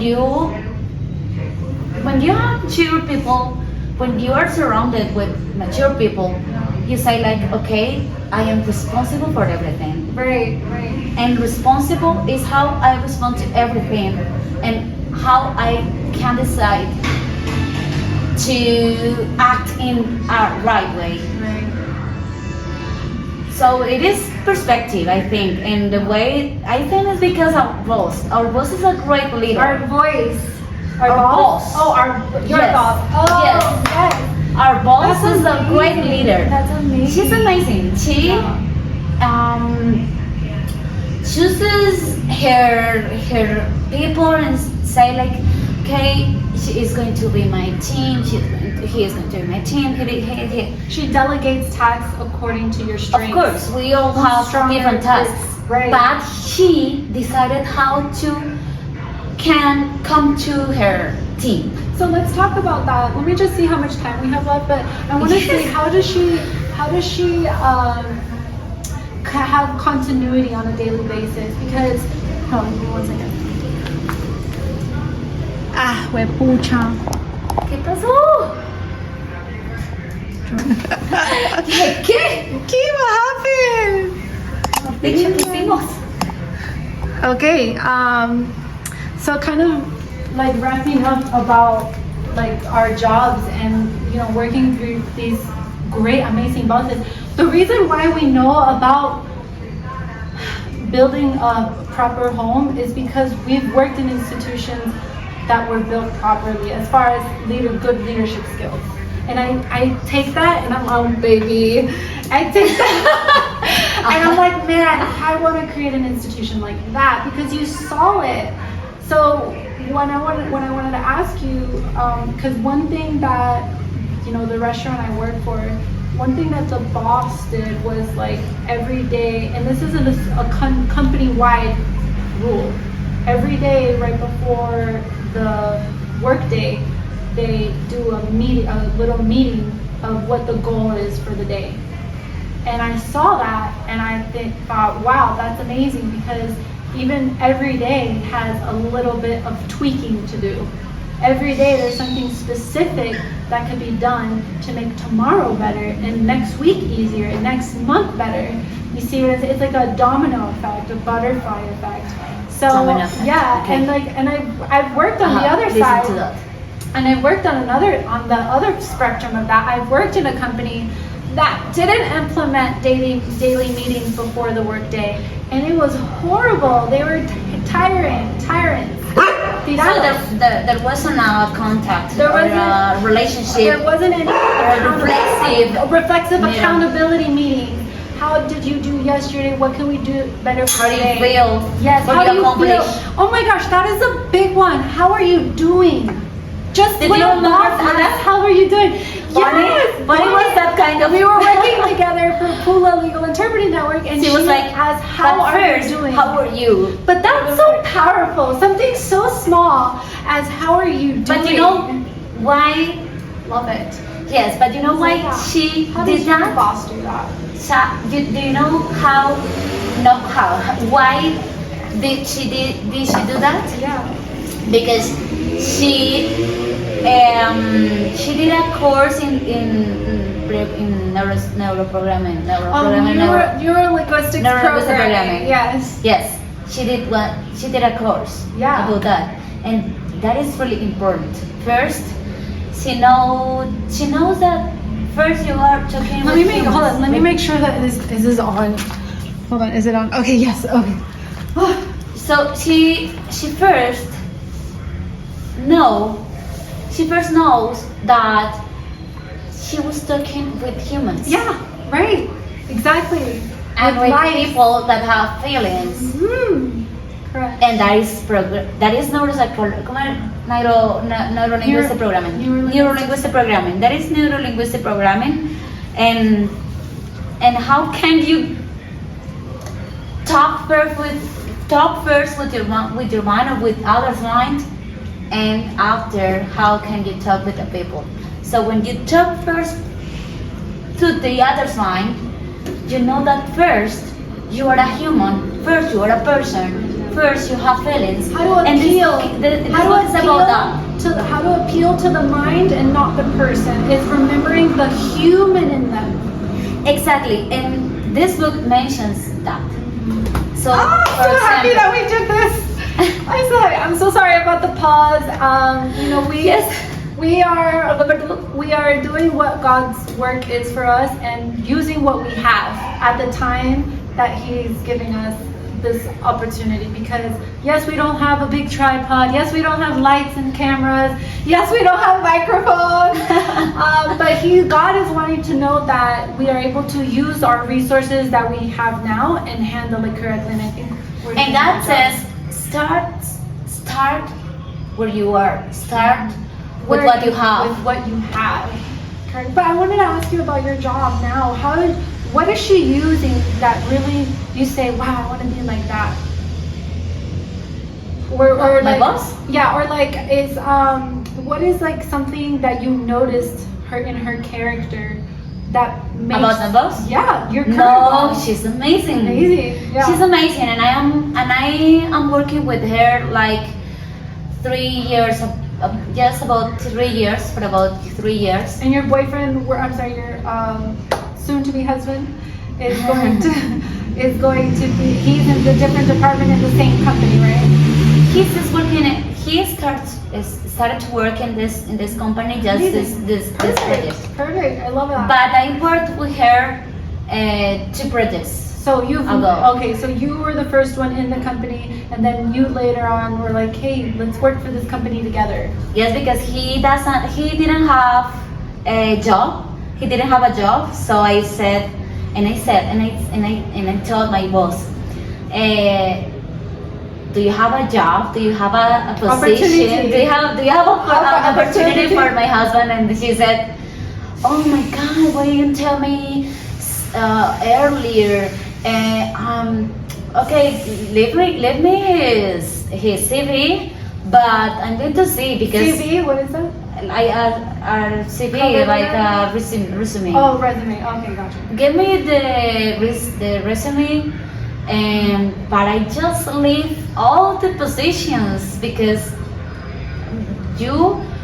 why didn't you tell me that before when I reached to you? And I said, no, I just think about it. Just thought about it now. So the day after that, she said like, Caro, please send that resume to my email, and I think I have a position for him. And I said, oh my God, and yes. He is now in this project as me, and thanks God because he has time to go to the college and to accomplish with his responsibilities with his studying, and he's studied administration de empresas. How did you say that? I business management. Exactly. He's in college for business management. Exactly, business management, and he has time to do both. In the afternoon, no, in the evenings, he goes to the university, and he even doesn't work every day. Oh, nice. That's a Yes. good life. Yes. Yeah. He just worked like. And how does just he works- like working for her? Tell me. ¿Cómo le gusta el trabajar con ella? How does he like it? Working for her. He first liked the time because he needed a job with a lot of time to accomplish his Other time. other. Okay. Yes. Perfect. So she offered that flexibility, and which is another great. Now thing. she offers now that is the position offers that exactly because he has just to go to the institutes and to accomplish tasks. Yeah. And if he accomplished those tasks, it is done. Makes the world better place. It is done. Yeah. It is done. And he has the rest of the time to do his things. Yeah. And I have the same, but I have 3 positions. So I don't have time. I have time, but not the same time as he has. He has more time on his hands. Yes. Mhm. Yes. Yeah, that's what I need. I need more because when my husband and I work in the same institute, I need time to go get the kids situated. You Yes. know? Yeah. And talking about my boss, she's amazing. She's a leader because I tell her, I am not just calling you a boss. You are a leader. A leader. Yes. Yeah. And she Right. said, and she is the kind of person that is helping me a lot. And she's a model. She's a model. I can see her like a model, Yeah. just because Colombian women are very she beautiful. does a lot of things. She manages like 2 or 3 projects at the same time. And I said, oh my God, she's a lawyer. Wow. She's a lawyer and she works with a company that is called Talentum. Okay. Talentum Corporation. And Talentum Corporation manages a lot of things, a lot of projects, and she works with a lot of projects. She's amazing. I don't know, like, oh my God, if I do 3 things, if I can handle with 3 positions, how can she do it with more than 3? So she's right now, you're like, to her, you're saying, wow, I admire you, and you want to be like her. And when I decided to emprender, Become a female entrepreneur. yes, when I decided to run all this strategy, this opportunity Yeah. of my social media Yeah. to be professional, I talk here and I say, Doc, this is my project. This is a new project that I have to. Doc? Doc is like doctor, but Oh, we say doctor! doc. Yes. Doc! Yeah.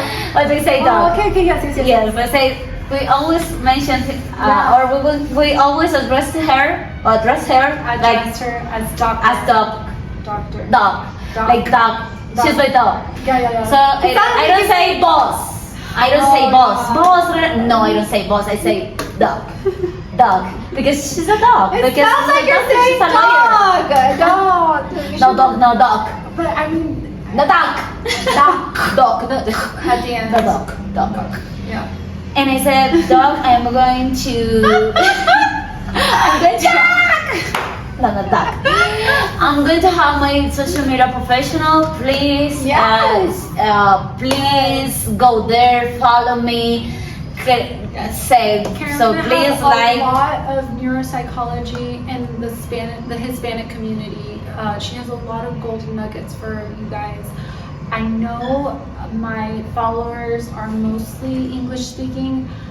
I don't even have followers. Like it's just my friends.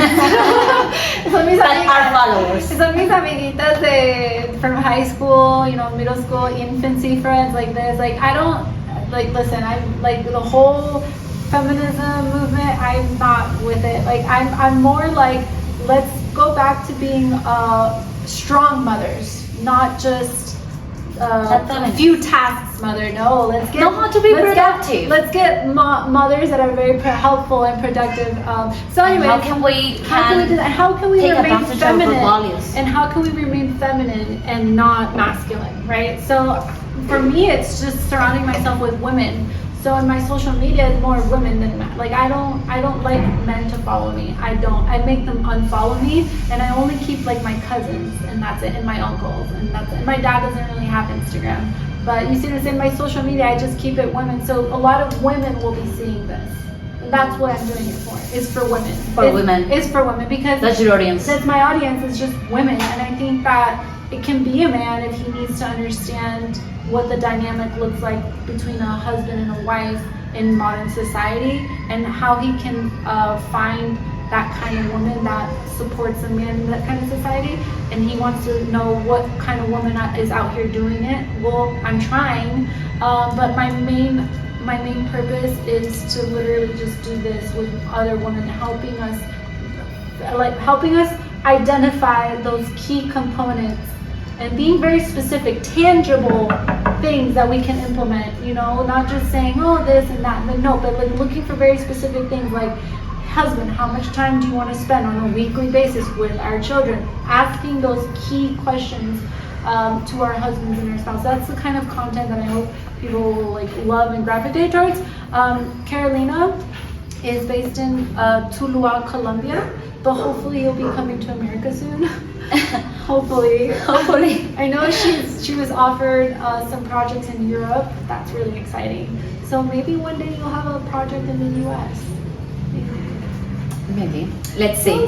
Who knows? Exactly. God's timing, right? Yes.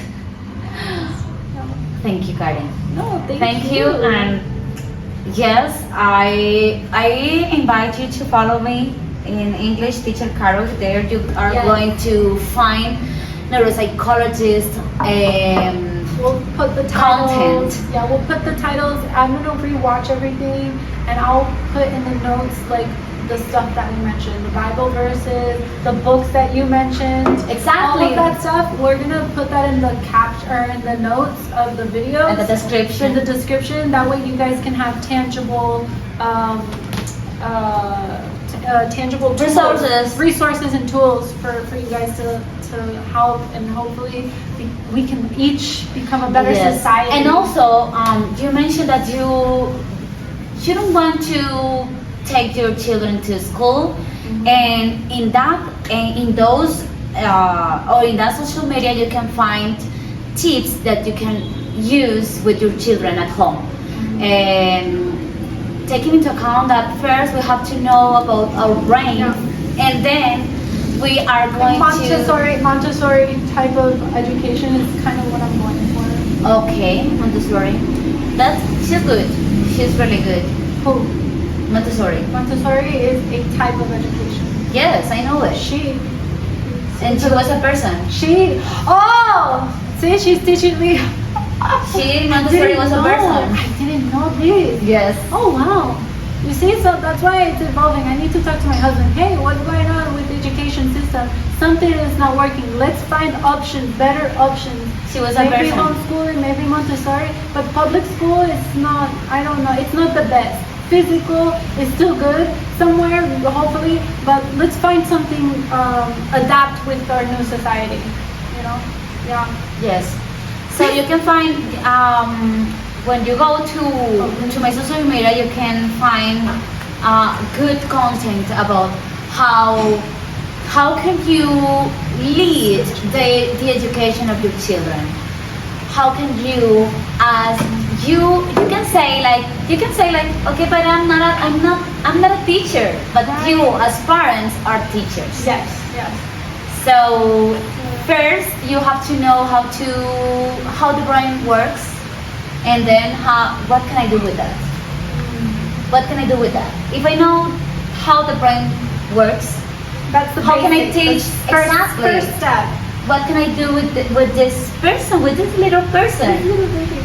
Exactly. So what is going to be effective for him or for her? The first 2 years, we were talking about this before we started the video, like you said. The first day that the baby is going to be conceived, is that first day that you have to pay attention to take care of your thoughts, what you speak, the way you eat, the things that you think, the way you speak, the way you relate with others, the way Your love language.